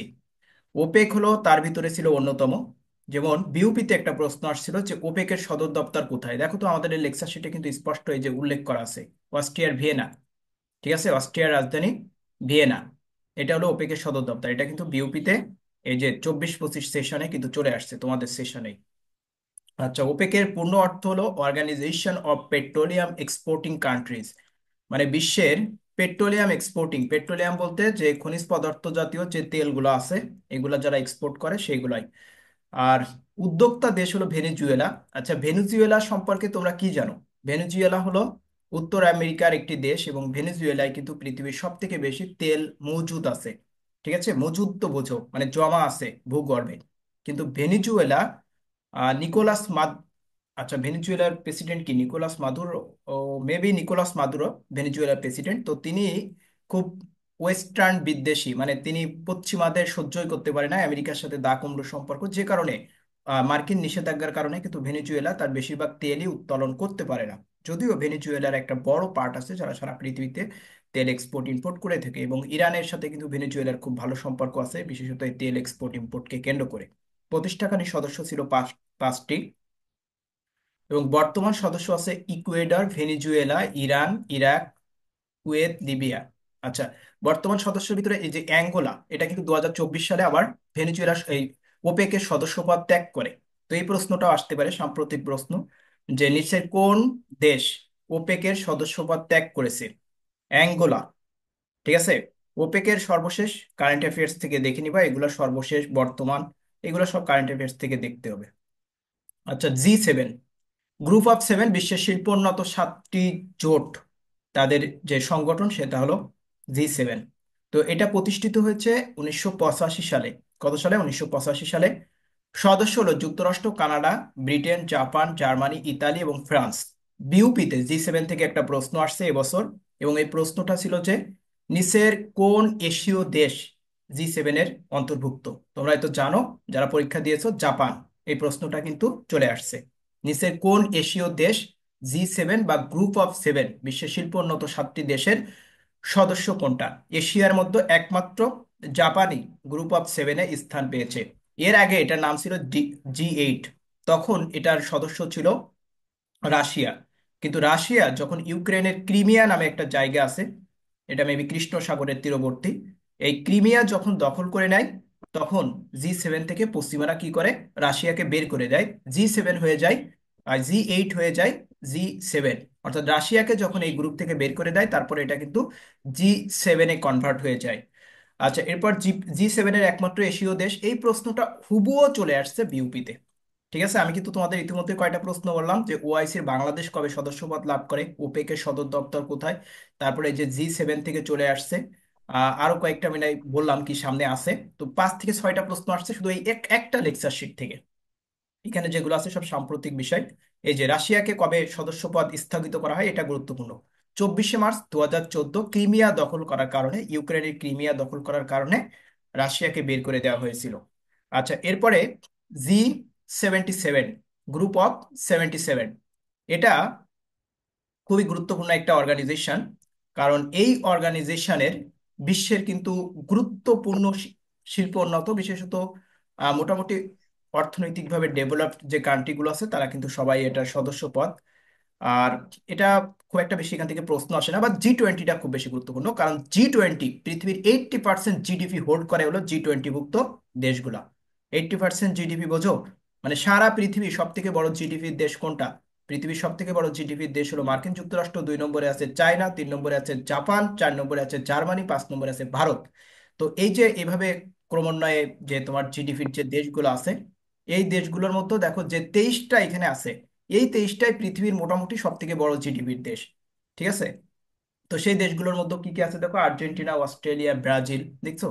আহ দক্ষিণ আমেরিকার কিন্তু অন্যতম সম্পদশালী এবং ধনী দেশ আর্জেন্টিনা, ব্রাজিল। ব্রাজিল কিন্তু বিশ্বের অন্যতম প্রভাবশালী একটি দেশ এবং ব্রিক্সের সদস্য।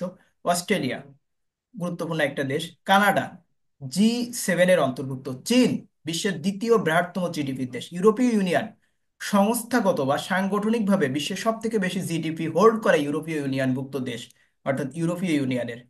মানে একক দেশ হিসেবে পৃথিবীর সব থেকে বেশি জিডিপি, বৃহত্তর জিডিপি হলো যুক্তরাষ্ট্র, এবং পরবর্তীতে চীন, এবং 2027 সালের মধ্যে পৃথিবীর বৃহত্তম জিডিপি হয়তো চীনের চীনের অধীনে চলে যাবে। এরপর দেখো ফ্রান্স, জার্মানি, জার্মানি কিন্তু চতুর্থ বৃহত্তম জিডিপি, ভারত পঞ্চম বৃহত্তম জিডিপি, ইন্দোনেশিয়া এশিয়ার অন্যতম একটি শক্তিশালী দেশ এবং মেবি এটা টাইগার্সের অন্তর্ভুক্ত, থ্রি টাইগার্সের। ইতালি গ্রুপ অফ সেভেনের অন্তর্ভুক্ত, জাপান এশিয়ার শিল্প উন্নত দেশ, মেক্সিকো, রাশিয়া, সৌদি আরব, দক্ষিণ কোরিয়া।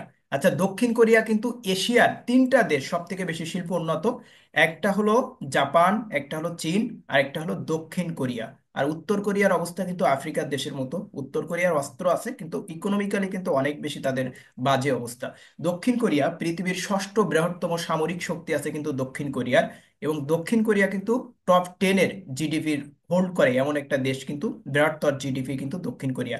তোমরা তো জানো যে স্যামসাং এলজির মতো ব্র্যান্ড গুলো কিন্তু দক্ষিণ কোরিয়ার। বিটিএস নামে একটা সং আছে, ব্র্যান্ড সং, তোমার গানের ব্র্যান্ড আছে, এটাও কিন্তু দক্ষিণ কোরিয়ার। ঠিক আছে।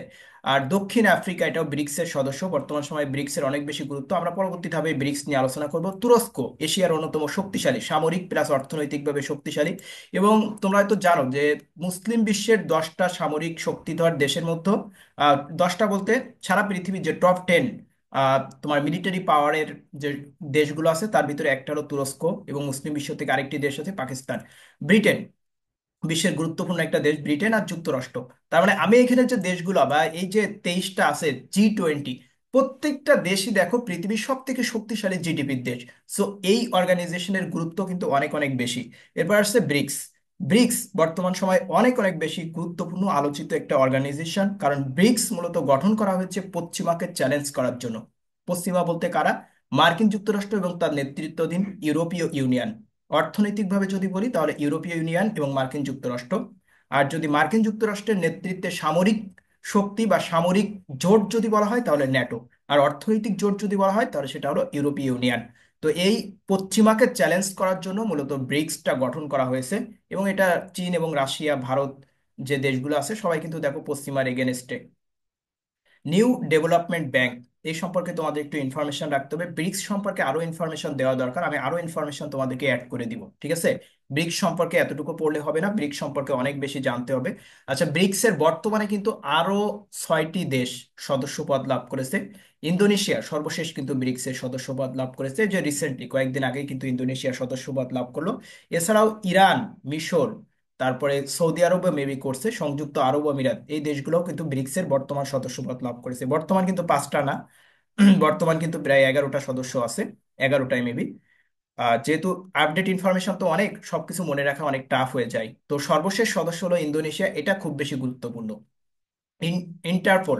আচ্ছা, ইন্টারপোল হলো ইন্টারন্যাশনাল ক্রিমিনাল পুলিশ অর্গানাইজেশন। এই সংস্থার কাজ কি? সংস্থা হলো বাংলাদেশ কিংবা পৃথিবীর যে কোনো দেশ থেকে যদি কোনো অপরাধী নির্দিষ্ট কেসের ভিত্তিতে যদি পালিয়ে অন্য কোনো দেশে আশ্রয় গ্রহণ করে তাহলে ইন্টারপোলের মাধ্যমে তাকে গ্রেপ্তার করে আবার সেই দেশে রিটার্ন নিয়ে আসা যায়। এবং এই যে কোনো অপরাধীর জন্য অন্য দেশে আশ্রয় না পেতে পারে সেই যে, এবং তাকে যেন গ্রেপ্তার করা যায়, তো এর জন্য যে আন্তর্জাতিক সংস্থা সেটাই হলো Interpol, criminal police organisation international. তোমরা তো জানো তো সম্প্রতি শেখ হাসিনাকে ভারত থেকে বাংলাদেশে নিয়ে আসার জন্য ইন্টারপোলের মাধ্যমে কিন্তু আবেদন জানানো হয়েছে। এর আগে কিন্তু বিএনপির ভারপ্রাপ্ত চেয়ারপারসন তারেক জিয়া, তাকেও কিন্তু ইন্টারপোল রেড নোটিশ জারি করেছিল। ইন্টারপোল বিভিন্ন সময় বিভিন্ন রকম কিন্তু, আচ্ছা ফয়সাল বিন, তোমাকে আমি প্রশ্ন করার সুযোগ দিচ্ছি, একটু ওয়েট। ইন্টারপোল বিভিন্ন সময় বিভিন্ন রকমের কিন্তু কালার ব্যবহার করে। তো ইন্টারপোল যদি কোনো ব্যক্তির ক্ষেত্রে রেড নোটিশ বা রেড অ্যালার্ট জারি করে তাহলে ওই ব্যক্তিকে যে দেশে থাকবে সে দেশের পুলিশ কিন্তু গ্রেপ্তার করে আহ, যে দেশ যে দেশে অপরাধ করছে সেই দেশে কিন্তু রিটার্ন করে দেয়। অনেক সময় আইসিসির মাধ্যমে কিন্তু বিচার কার্য পরিচালনা করে। আর ইন্টারপোলের সদর দপ্তর হলো ফ্রান্সের প্যারিস শহরের লিওতে। ঠিক আছে, প্যারিস শহরে, ফ্রান্সের রাজধানী হলো প্যারিস, প্যারিসের লিওতে। প্রতিষ্ঠাকালীন সদর দপ্তর ছিল অস্ট্রিয়ার ভিয়েনাতে। আর ইন্টারপোল পরিচিত হয় জেনারেল অ্যাসেম্বলিং এর মাধ্যমে। ইন্টারপোলে পুলিশ সদস্য আছে প্রায় 500 কত মতো পুলিশ সদস্য আছে।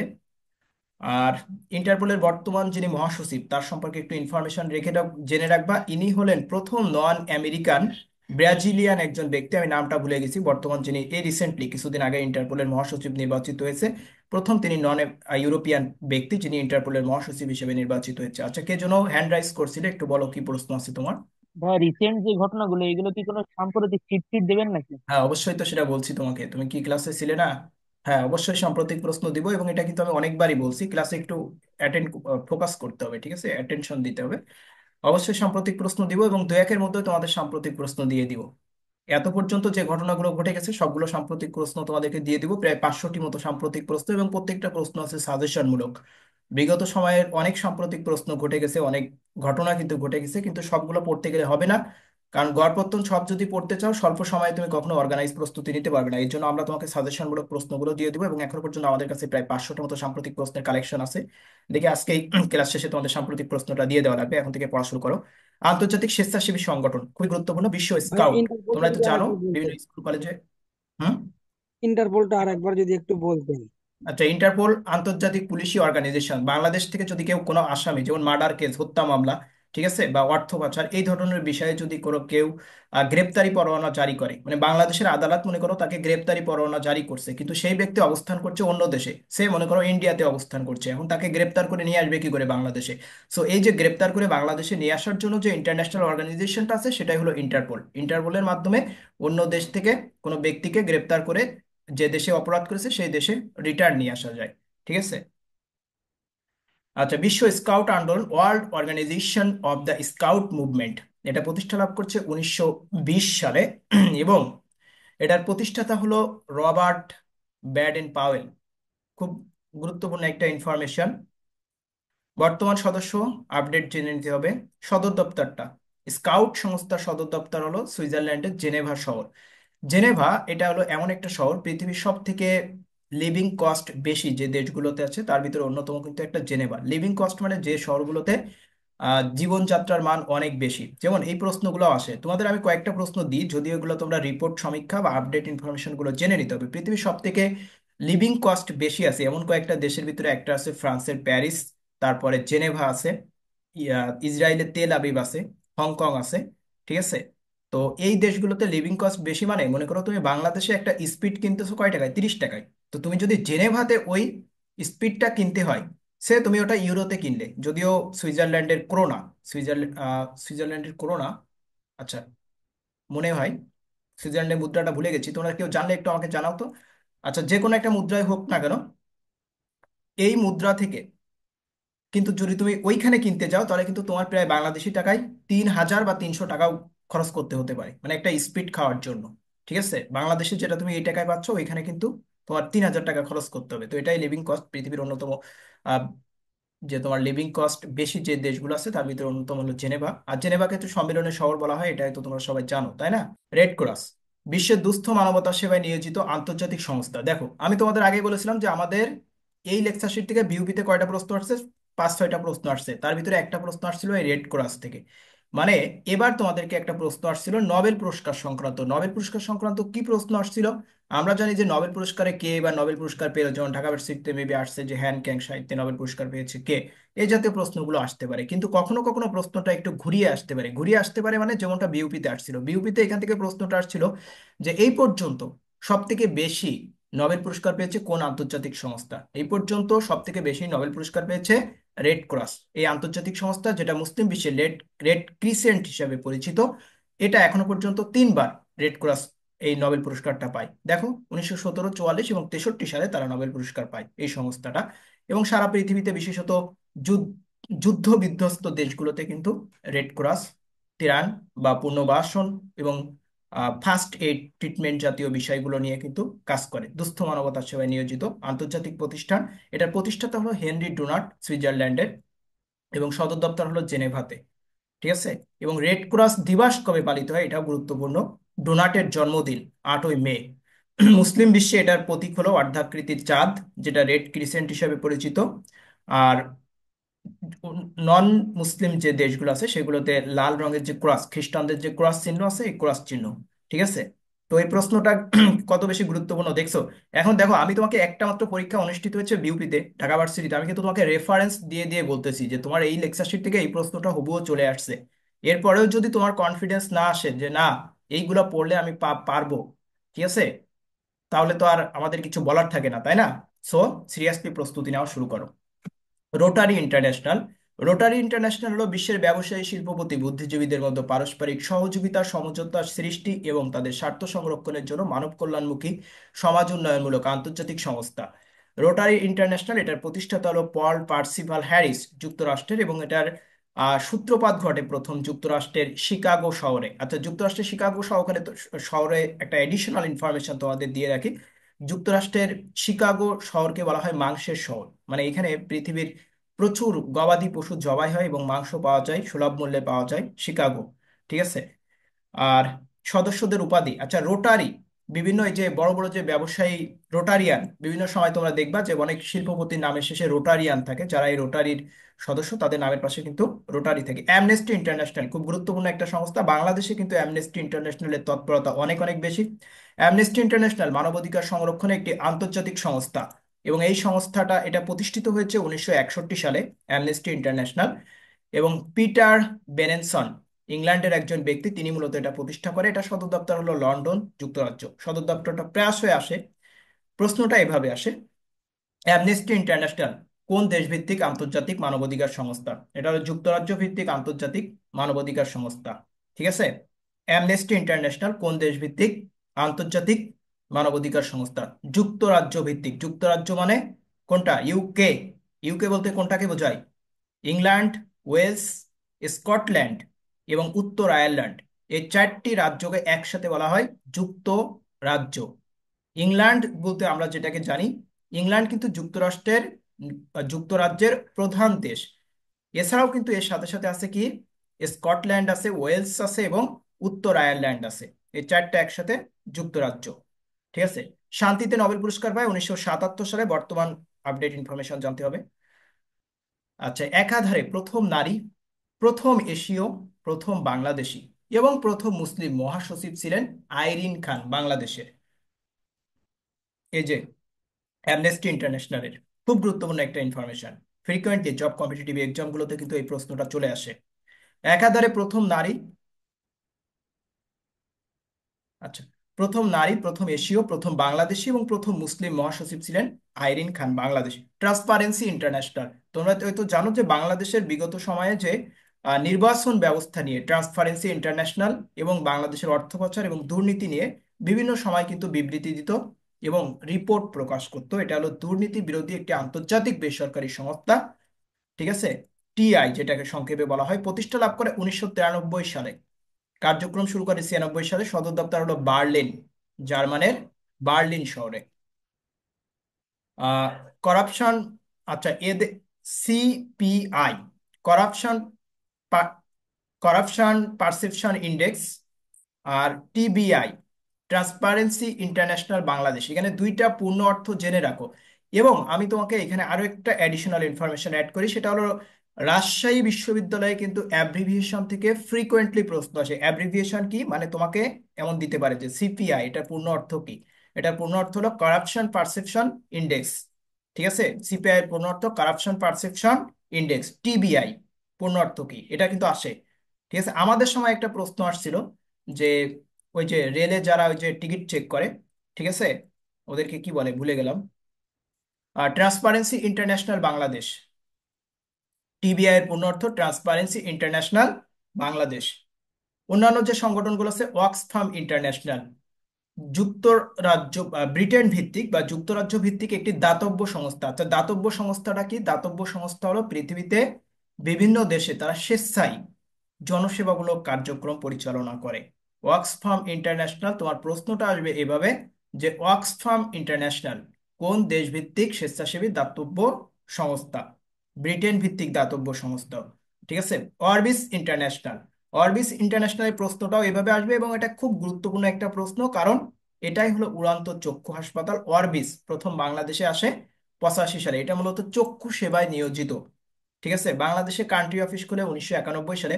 আচ্ছা, সম্প্রতি বাংলাদেশে কান্ট্রি অফিস খোলার প্রস্তাব দিয়েছে কোন আন্তর্জাতিক সংস্থা? এটা কিন্তু সাম্প্রতিক প্রশ্ন, জাতিসংঘ সম্প্রতি বাংলাদেশে কান্ট্রি অফিস খোলার প্রস্তাব দিয়েছে। আর অরবিস ইন্টারন্যাশনাল বাংলাদেশে কান্ট্রি অফিস স্থান করে 1991 সালে। ঠিক আছে। এটা কিন্তু চক্ষু বিনামূল্যে বিভিন্ন চক্ষু অপারেশন বা চক্ষু ট্রিটমেন্ট কিন্তু দিয়ে থাকে। লায়ন্স ক্লাব ইন্টারন্যাশনাল, আচ্ছা তোমরা প্রত্যেকটা বিভাগীয় শহরে লায়ন্স হসপিটাল পাও না? লায়ন্স হসপিটাল, এবং এখানে কিন্তু অনেক চক্ষু সেবার ক্ষেত্রে খুব অল্প মূল্যে কিন্তু ভালো সেবা দেওয়া হয়। লায়ন্স যে হসপিটালগুলো আছে এগুলা কিন্তু, এই যে লায়ন্স ক্লাব, এটা হলো বিশ্বের ধনাঢ্য ব্যক্তিদের গঠিত আন্তর্জাতিক সংস্থা, এবং তাদের জন্য এই আন্তর্জাতিক সংস্থার একটি জনসেবামূলক কাজ হিসেবে কিন্তু বিভিন্ন বিভাগীয় শহরগুলোতে তোমরা কিন্তু হসপিটাল দেখতে পাবা। ঠিক আছে, এটা এই যে লায়ন্স ক্লাব। আর স্মাইল ট্রেন, আচ্ছা স্মাইল ট্রেন এই প্রশ্নটাও আসছে, মেবি ঢাকা ভার্সিটি কি বিউপি আমি ভুলে গেছি, বাট এই প্রশ্নটা কিন্তু তোমাদের চলে আসছে, এটা মেবি ঢাকা ভার্সিটিতে আসছে। স্মাইল ট্রেন, ঠিক আছে, স্মাইল ট্রেন কি? স্মাইল ট্রেন হলো আন্তর্জাতিক দাতব্য সংস্থা যা ঠোঁট ও মুখের উপর দিকে চোয়াল কাটা শিশুদের বিনামূল্যে অর্থ পাচার করে। তোমরা হয়তো অনেকেই দেখেছো বা তোমাদের আশেপাশে অনেকেই থাকতে পারে। আমার গ্রামের, আমার যে বাসার পাশে আমাদের একটা বোন সম্পর্কের হয়, তার এমন একটা ছিল, মানে ঠোঁট এবং মুখ একসাথে ছিল। ঠিক আছে, এটা ছোটবেলায় খুব ভয়ঙ্কর দেখতে লাগে। তো এটাই মূলত স্মাইল ইন্টারন্যাশনাল ট্রেন, এই আন্তর্জাতিক সংস্থাটা কিন্তু বিনামূল্যে শিশুদেরকে এই অপারেশনটা করে থাকে। এই প্রশ্নটা মেবি ঢাকা ভার্সিটিতে এবার আসছে। ঠিক আছে, যে ঠোঁট এবং মুখের দিকে চোয়াল কাটা শিশুদের বিনামূল্যে অস্ত্রোপচার করে কোনটা? স্মাইল ট্রেন, ভুল যেন না হয়। এবং এটা যুক্তরাষ্ট্র ভিত্তিক একটা দাতব্য সংস্থা। কোন দেশ ভিত্তিক? যুক্তরাষ্ট্র ভিত্তিক।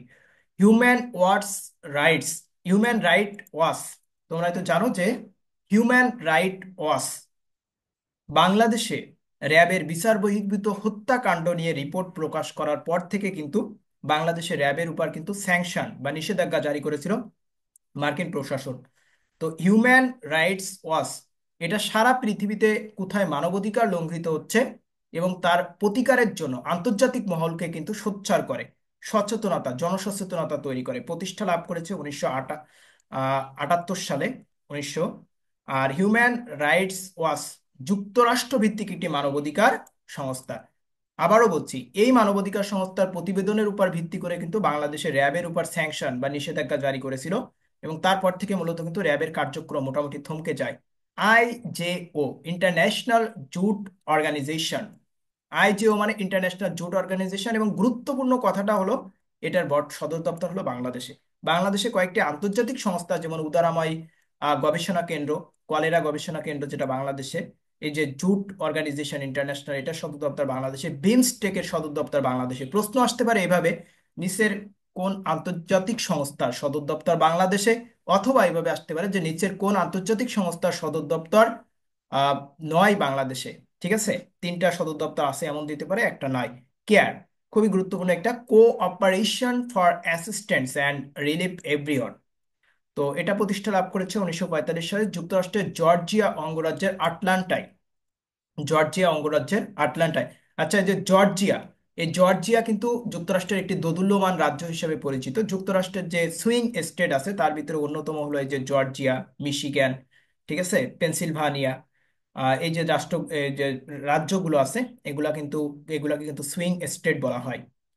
আচ্ছা, আইএটিএ, ইন্টারন্যাশনাল এয়ার ট্রান্সপোর্ট অ্যাসোসিয়েশন, এটা সদর দপ্তর মন্ট্রিল, কানাডার শহর মন্ট্রিলে। এবং মন্ট্রিল প্রোটোকল একটা আছে, জলবায়ু সংক্রান্ত একটা প্রোটোকল, এটাও কিন্তু ফ্রিকোয়েন্টলি প্রশ্ন আসে। যেমন কিয়োটো প্রোটোকল তোমরা হয়তো জানো, মন্ট্রিল প্রোটোকল সম্পর্কে জানো। জলবায়ু সংক্রান্ত এই প্রোটোকলগুলো তোমাদের জন্য গুরুত্বপূর্ণ। ইন্টারন্যাশনাল পার্টির যখন ক্লাস নিব তখন কিন্তু সবগুলো বিষয় তোমাদের সাথে আলোচনা করব। ইন্টারন্যাশনাল পার্লামেন্টারিয়ান ইউনিয়ন, যেটাকে আইপিইউ, এটা কিন্তু অ্যাব্রিভিয়েশন আকারে আসতে পারে, যে আইপিইউ এর পূর্ণ অর্থ কি। আর এরপরে আছে আইএএস, ইন্টারন্যাশনাল এইডস সোসাইটি। তোমরা তো জানো আফ্রিকা, ইউরোপ সহ দক্ষিণ আমেরিকার দেশগুলোতে কিন্তু ভয়ঙ্কর একটা রোগ হলো এইডস। তো এটার জন্য যে আন্তর্জাতিক সংস্থা আছে। ICC, international chamber of commerce. আচ্ছা, আইসিসি বলতে যে ইন্টারন্যাশনাল ক্রিকেট কাউন্সিলও কিন্তু আছে, ঠিক আছে। আবার ইন্টারন্যাশনাল ক্রিমিনাল কোর্টও কিন্তু আছে। আবার আইসিসি বলতে ইন্টারন্যাশনাল চেম্বার অফ কমার্সও কিন্তু আছে। আইসিসি বলতে আমি কয়টা বিষয়কে বুঝালাম? একটা হলো international chamber of commerce, international cricket, international criminal court, তিনটা বিষয় আছে। তিনটা বিষয় কিন্তু সংক্ষেপ রূপ আইসিসি, এবং তিনটাই কিন্তু আন্তর্জাতিক অর্গানাইজেশন। আচ্ছা, এরপরে আছে খুবই গুরুত্বপূর্ণ একটা প্রতিষ্ঠান, ফোবানা। এটা খুব গুরুত্বপূর্ণ, তোমরা most of the public student আমার মনে হয় এটা জানো, জানো না। Federation of Bangladeshi association in north America, মানে নর্থ আমেরিকা বলতে কোনগুলো? যুক্তরাষ্ট্র, কানাডা, মেক্সিকো, এই দেশগুলোতে যারা বাংলাদেশি আছে তাদের জন্য যে আন্তর্জাতিক সংস্থাটা সেটা হলো ফোবানা। ঠিক আছে, উদ্দেশ্য হলো বাঙালি, প্রবাসী বাঙালিদের আমেরিকান মূল স্রোতের সাথে সম্পৃক্ত এবং তরুণ প্রজন্মকে বাংলাদেশের সংস্কৃতির সাথে জড়িয়ে রাখা। বিভিন্ন রকম কালচারাল প্রোগ্রাম তারা কিন্তু করে। WEF, ওয়ার্ল্ড ইকোনমিক ফোরাম, গুরুত্বপূর্ণ একটা অর্গানাইজেশন, ওয়ার্ল্ড ইকোনমিক ফোরাম। ঠিক আছে। ISO, international organisation for standardisation. আচ্ছা, এটা জেনেভা সদর দপ্তর। ICC, International Cricket Council. আচ্ছা, ইন্টারন্যাশনাল ক্রিকেট কাউন্সিলের সদর দপ্তর কিন্তু দুবাই। আর দুবাই কিন্তু সংযুক্ত আরব আমিরাতের রাজধানী না, সংযুক্ত আরব আমিরাতের গুরুত্বপূর্ণ আহ শহর হলেও দুবাই কিন্তু সংযুক্ত আরব আমিরাতের রাজধানী না। আচ্ছা, FIFA, federation for international football association, FIFA. ফিফার সদর দপ্তর হলো জুরিক, সুইজারল্যান্ডের একটি বিখ্যাত। এই জুরিকও তোমার সব থেকে লিভিং কস্ট বেশি আছে, যেমন Geneva, Zurich, Tel Aviv, Hong Kong, Paris, এই শহরগুলো কিন্তু সব থেকে লিভিং কস্ট বেশি, আগের ক্লাসে আমি তোমাদেরকে বলেছি। বৈশ্বিক অর্থনৈতিক প্রতিষ্ঠান, এর ভিতরে আছে ওয়ার্ল্ড ব্যাংক। তোমরা তো সবাই জানো ওয়ার্ল্ড ব্যাংক। ওয়ার্ল্ড ব্যাংকের কাজ হলো সারা পৃথিবীতে বিভিন্ন দেশে ঋণ দেওয়া। ঠিক আছে। ওয়ার্ল্ড ব্যাংকের 5টা শাখা আছে, একটি হলো IBRD, IDA, IFC, ICSID এবং MIGA। এই 5টা অর্গানাইজেশন মনে রাখতে হবে। প্রতিষ্ঠিত হয়েছে 1945 সালে। সদর দপ্তর হলো ওয়াশিংটন ডিসি, যুক্তরাষ্ট্রের রাজধানী ওয়াশিংটন ডিসি। আর প্রেসিডেন্ট, এটা জানতে হবে। আচ্ছা দেখো, এইখানে একটু পূর্ণ অর্থটা জানো। IBRD, international bank for reconstruction and development. সারা পৃথিবীতে যে বিশেষত থার্ড ওয়ার্ল্ডের যে দেশগুলো আছে, Bangladesh is one of the best example of third world. ঠিক আছে।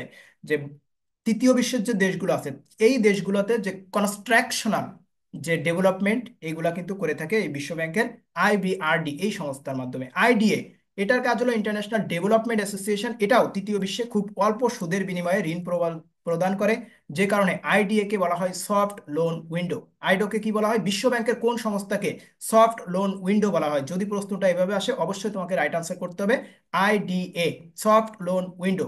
IFC, ইন্টারন্যাশনাল ফিনান্স কর্পোরেশন, পূর্ণ অর্থ হলো IFC। সদর দপ্তরগুলো একটু দেখে নিও। MIGA, multilateral investment guarantee agency. সারা পৃথিবীতে যদি ইনভেস্টমেন্ট নিয়ে যদি কোনো বিরোধ হয়, তাহলে এটা নিষ্পত্তি করে হলো এই মিগার মাধ্যমে। মানে মনে করো যুক্তরাষ্ট্র বাংলাদেশে একটা ইনভেস্ট করছে, সেটা নিয়ে বাংলাদেশ সরকারের সাথে বিরোধ হয়েছে, মীমাংসা হবে কিভাবে? মিগার মাধ্যমে। ICSID, international centre for settlement investment dispute. আচ্ছা সরি সরি, এই যে এটার মাধ্যমে, এই যে ICSID, এটার মাধ্যমে যে ডিসপিউট গুলো সেটেলমেন্ট হয় ICSID-র মাধ্যমে। আচ্ছা, এরপরে এশিয়ান উন্নয়ন ব্যাংক, ADB, তোমাদেরকে আগেই বলেছিলাম, আবার নিউ ডেভেলপমেন্ট ব্যাংক। ঠিক আছে, যেটাকে বলা হয় নয়া উন্নয়ন ব্যাংক। এশীয় উন্নয়ন ব্যাংক, এটা কিন্তু এশিয়ার দেশগুলোর একটি ব্যাংক। আর নিউ ডেভেলপমেন্ট ব্যাংক যেটা, ওটা কিন্তু ব্রিক্স এর ব্যাংক। ঠিক আছে, দুইটা কিন্তু অনেক সময় প্যাচ লেগে যায়, পার্থক্যটা আমি বলে দিলাম। 1966 সালে এটা প্রতিষ্ঠা লাভ করেছে এশিয়ান ডেভেলপমেন্ট ব্যাংক। সদর দপ্তর হলো ম্যানিলা, ফিলিপাইনের রাজধানী ম্যানিলা। ফিলিপাইন কিন্তু এশিয়ার একমাত্র খ্রিস্টান প্রধান দেশ। ইসলামিক উন্নয়ন ব্যাংক, এটাকে বলা হচ্ছে IDB। এখানে গুরুত্বপূর্ণ ইনফরমেশন হলো সদর দপ্তর জেদ্দা, সৌদি আরব, সৌদি আরবের জেদ্দা। এটা গুরুত্বপূর্ণ। এই যে নয়া উন্নয়ন ব্যাংক, আহ, এই যে নিউ ডেভেলপমেন্ট ব্যাংক, এটা হলো ব্রিক্স এর একটি ব্যাংক। এই যে ব্রিক্স এর একটি ব্যাংক, সদস্য কিন্তু এখন আরো বেড়ে গেছে। ঠিক আছে। সদর দপ্তর হলো যুক্তরাষ্ট্র, চীনের অন্যতম, বেইজিং এর পরে সব থেকে গুরুত্বপূর্ণ শহর সাংহাই। অবকাঠামো উন্নয়ন bank, AII, Asian infrastructure investment bank. এটার সদর দপ্তরও বেইজিং এ। সদর দপ্তরটা বেশি গুরুত্বপূর্ণ, সদর দপ্তর বেইজিং এ। আচ্ছা, এবার আছে আফ্রিকান উন্নয়ন ব্যাংক। এটাও নামেও যে একটা জিনিস আছে, এটা জেনে রাখো, সদর দপ্তরটা একটু জেনে রাখো। Abidjan, Ivory Coast. ঠিক আছে, আইভরি কোস্টের। ECO, Islamic cooperation, economic cooperation organization. এখানে 10টা মূলত মিডিল ইস্ট এবং আহ, তোমার এই যে মধ্য যে দেশগুলো আছে, তাজিকিস্তান, উজবেকিস্তান, কাজাকিস্তান, যেগুলো একসময় সোভিয়েত ইউনিয়নের অন্তর্ভুক্ত ছিল। আচ্ছা, Comecon, council for mutual economic assistance. এটার কাজটা কি? কাজ হলো, এটি হলো ছিল বিশ্বের সমাজতান্ত্রিক দেশগুলোর পারস্পরিক অর্থনৈতিক এবং উন্নয়ন সংস্থা। বর্তমানে এটার গুরুত্ব খুব একটা বেশি নাই, যদিও বর্তমানে সমাজতান্ত্রিক দেশগুলোর সাথে 19 শতকে যতটা বিরোধ, বিংশ শতকে যতটা বিরোধ ছিল পুঁজিবাদী বা ক্যাপিটালিজমের সাথে, বর্তমানে কিন্তু এই বিরোধটা নাই। এখন কিন্তু সমাজতন্ত্র, সোশ্যালিজম যেটা ক্যাপিটালিজম, সবকিছু কিন্তু একসাথেই সারা পৃথিবীতে ইকোনমিক কার্যক্রমগুলো পরিচালনা করতেছে। আন্তর্জাতিক যে অর্গানাইজেশন গুলো তোমাদের সাথে আলোচনা করেছি, সবগুলো অর্গানাইজেশনের কিন্তু একটা সারমর্ম এখানে দেওয়া আছে। দেখো, এখানে রেড ক্রস আছে, তারপর রোটারি ইন্টারন্যাশনাল, ইন্টারপোল, অক্সফাম, আরব লীগ, বেনেলাক্স, তারপর কমনওয়েলথ, ন্যাটো, কলম্বো পরিকল্পনা, আফ্রিকান ইউনিয়ন, ওপেক। এরপরে আছে OECD, amnesty international, G77, Africa, ASEAN, green piece. আচ্ছা, গ্রিন পিস খুব গুরুত্বপূর্ণ একটা অর্গানাইজেশন। এটা হলো সারা পৃথিবীতে পরিবেশ সবুজায়ন এবং পরিবেশ রক্ষার জন্য কিন্তু এরা কাজ করে। গ্রিন পিস খুবই গুরুত্বপূর্ণ একটা অর্গানাইজেশন, গ্রিন পিস। এরপর তোমাদের অসংখ্য এমসিকিউ প্রশ্ন দেওয়া আছে, এই প্রশ্নগুলো লেকচার শিটের সাথে সাথে পেয়ে যাবে। নিজেদের মতো করে প্র্যাকটিস করে এই লেকচার শিটের উপর তোমার প্রস্তুতি পূর্ণাঙ্গ হয়ে যাবে ইনশাল্লাহ। ঠিক আছে? আচ্ছা, এবার ফার্স্ট কারো কোনো প্রশ্ন থাকলে আমাকে একটু জানাও, ফার্স্ট জানাও। ভাইয়া আপনি বলো বলো, একজন বলো, একজন বলো। আপনি আপনি লিখছেন কমনওয়েলথ বাংলাদেশের 32তম সদস্য, কিন্তু জোবায়ের সিজিকে তে আমি পড়ছি 34তম সদস্য, তাহলে কোনটা হবে? আচ্ছা, ওটা একটু আপডেট দেখে নিতে হবে। দেখি ওটার এক্সাক্ট রাইট আনসার কোনটা। এমন যদি কোনোটা থাকে আমাকে হোয়াটসঅ্যাপে জানিয়ে দিবে, আমি তোমাদেরকে গ্রুপে পরবর্তীতে এগুলো জানিয়ে দিব। ঠিক আছে? ভাইয়া আপনি যেগুলো দাগাই ভাই দিয়েছেন এগুলো কি রিভিশন করলেই কি হবে? হ্যাঁ, যেগুলো দাগিয়ে দিয়েছি এইগুলোর প্রতি হাইলাইট করবা, এগুলাই তোমার জন্য বেশি ইম্পর্টেন্ট। প্রত্যেকটা এর জন্য এগুলাই ভাই বেশি। কারেন্ট অ্যাফেয়ার্সে আছে 34। কি হয়েছে? ফার্স্ট বলো। ওইটা 34 হবে ভাইয়া, 34 32 না, কারেন্ট অ্যাফেয়ার্সে হচ্ছে আমি 34 আপডেট আছে। ইনফরমেশন জানিয়ে দেবো, ওটা অন্য কোনো প্রশ্ন থাকলে জানাবো, ওটা আপডেট ইনফরমেশন জানিয়ে দেবো। আপডেট ইনফরমেশন থাকলে জানাও, আর ওই অন্য কোনো প্রশ্ন থাকলে জানাও। ভাই আমি আমি ভাইয়া আমি দুইটা প্রশ্ন করতে চাই। আচ্ছা, ফার্স্ট পড়তে হবে, মানে এত প্রশ্ন করতে চাই এটা বলার সময় হবে না। ঠিক আছে? যেহেতু এটা জুমের ক্লাস, ভাই, সাথে সাথে প্রশ্ন করে দিবা। প্রশ্ন হচ্ছিল একটা, যে আমাদের আপনি যেগুলো যেগুলো পড়াচ্ছেন, হুম। আমাদের প্রশ্ন কি মৌলিক দিকে থেকে রাজশাহী বিশ্ববিদ্যালয় বিশেষ না না, করে কি কোনো কোনো রাজশাহী কিছু বিশ্ববিদ্যালয়ের আসবে? মৌলিক জিকে নাই। মৌলিক জিকে বলতে যে বিষয়গুলো আছে ওগুলো আলাদা করে কিছু পড়া লাগবে না, এগুলো সব সাধারণ জ্ঞানের ভিতরে। সাধারণ জ্ঞান বলতে শুধু তো ইতিহাস নিয়ে আচ্ছা, আলোচনা হয় না, দ্বিতীয় এখানে দ্বিতীয় প্রশ্ন হচ্ছিল আইসিটি যে চলে আসে। আপনি যেমন হচ্ছে শীট দেখে পড়াচ্ছেন, আমাদের মেইন ক্লাসে কি এভাবে শীট দেখে হ্যাঁ, পড়াবেন শীট নাকি দেখেই পড়ানো বোর্ডে হবে, হাতে সবই কলমে শীট পড়াবেন? দেখেই পড়ানো হবে, যেগুলো শীট দেখেই পড়ানো হবে। আচ্ছা ভাই, রেড ক্রস কি আচ্ছা, ঠিক। শান্তিতে নোবেল পুরস্কার পেয়েছে? হ্যাঁ, রেড ক্রস শান্তিতে নোবেল পুরস্কার পেয়েছে। ভাইয়া সব পিডিএফ গুলো যদি একসাথে দিয়ে দেওয়া হতো তাহলে না না, সব একসাথে সব পিডিএফ প্রিন্ট একসাথে করে দেওয়া নিতাম। যাবে না, প্রত্যেকটা ক্লাসের সাথে সাথে পিডিএফ দিতে হবে, সব পিডিএফ একসাথে দেওয়া যাবে না। পরবর্তী ক্লাসে ব্যাখ্যা করব। ঠিক আছে? কেন? ভাইয়া ভাইয়া আমাদের ফেসবুক গ্রুপের কি ক্লাস শেষ? না না, ফেসবুক গ্রুপের ক্লাস তো শুরুই হয়নি, 5 তারিখ থেকে শুরু হবে। রুটিন দিয়ে দিব তারপরে। মানে এতদিন তো ছিল না, ওই জন্য বললাম আর কি, ক্লাস হয়নি। আচ্ছা, তুমি আগের ব্যাচের না, মাজেদ? হ্যাঁ, হ্যাঁ ভাইয়া। না না, তোমাদের এখনো পর্যন্ত তোমাদের তো পরীক্ষার আগের পর্যন্ত তোমাদের সাপোর্ট প্রোভাইড করা হবে। আচ্ছা, আমি তো যেহেতু আজকে লিঙ্কটা আমাদের বলছিল গ্রুপে যে দিয়েছি। গুচ্ছ পর্যন্ত থাকবে নাকি, বলছিল হ্যাঁ, তো পড়ানোর কথা, গুচ্ছ। ইউনিভার্সিটি পরীক্ষার আগের দিন পর্যন্ত গ্রুপে সব আপডেট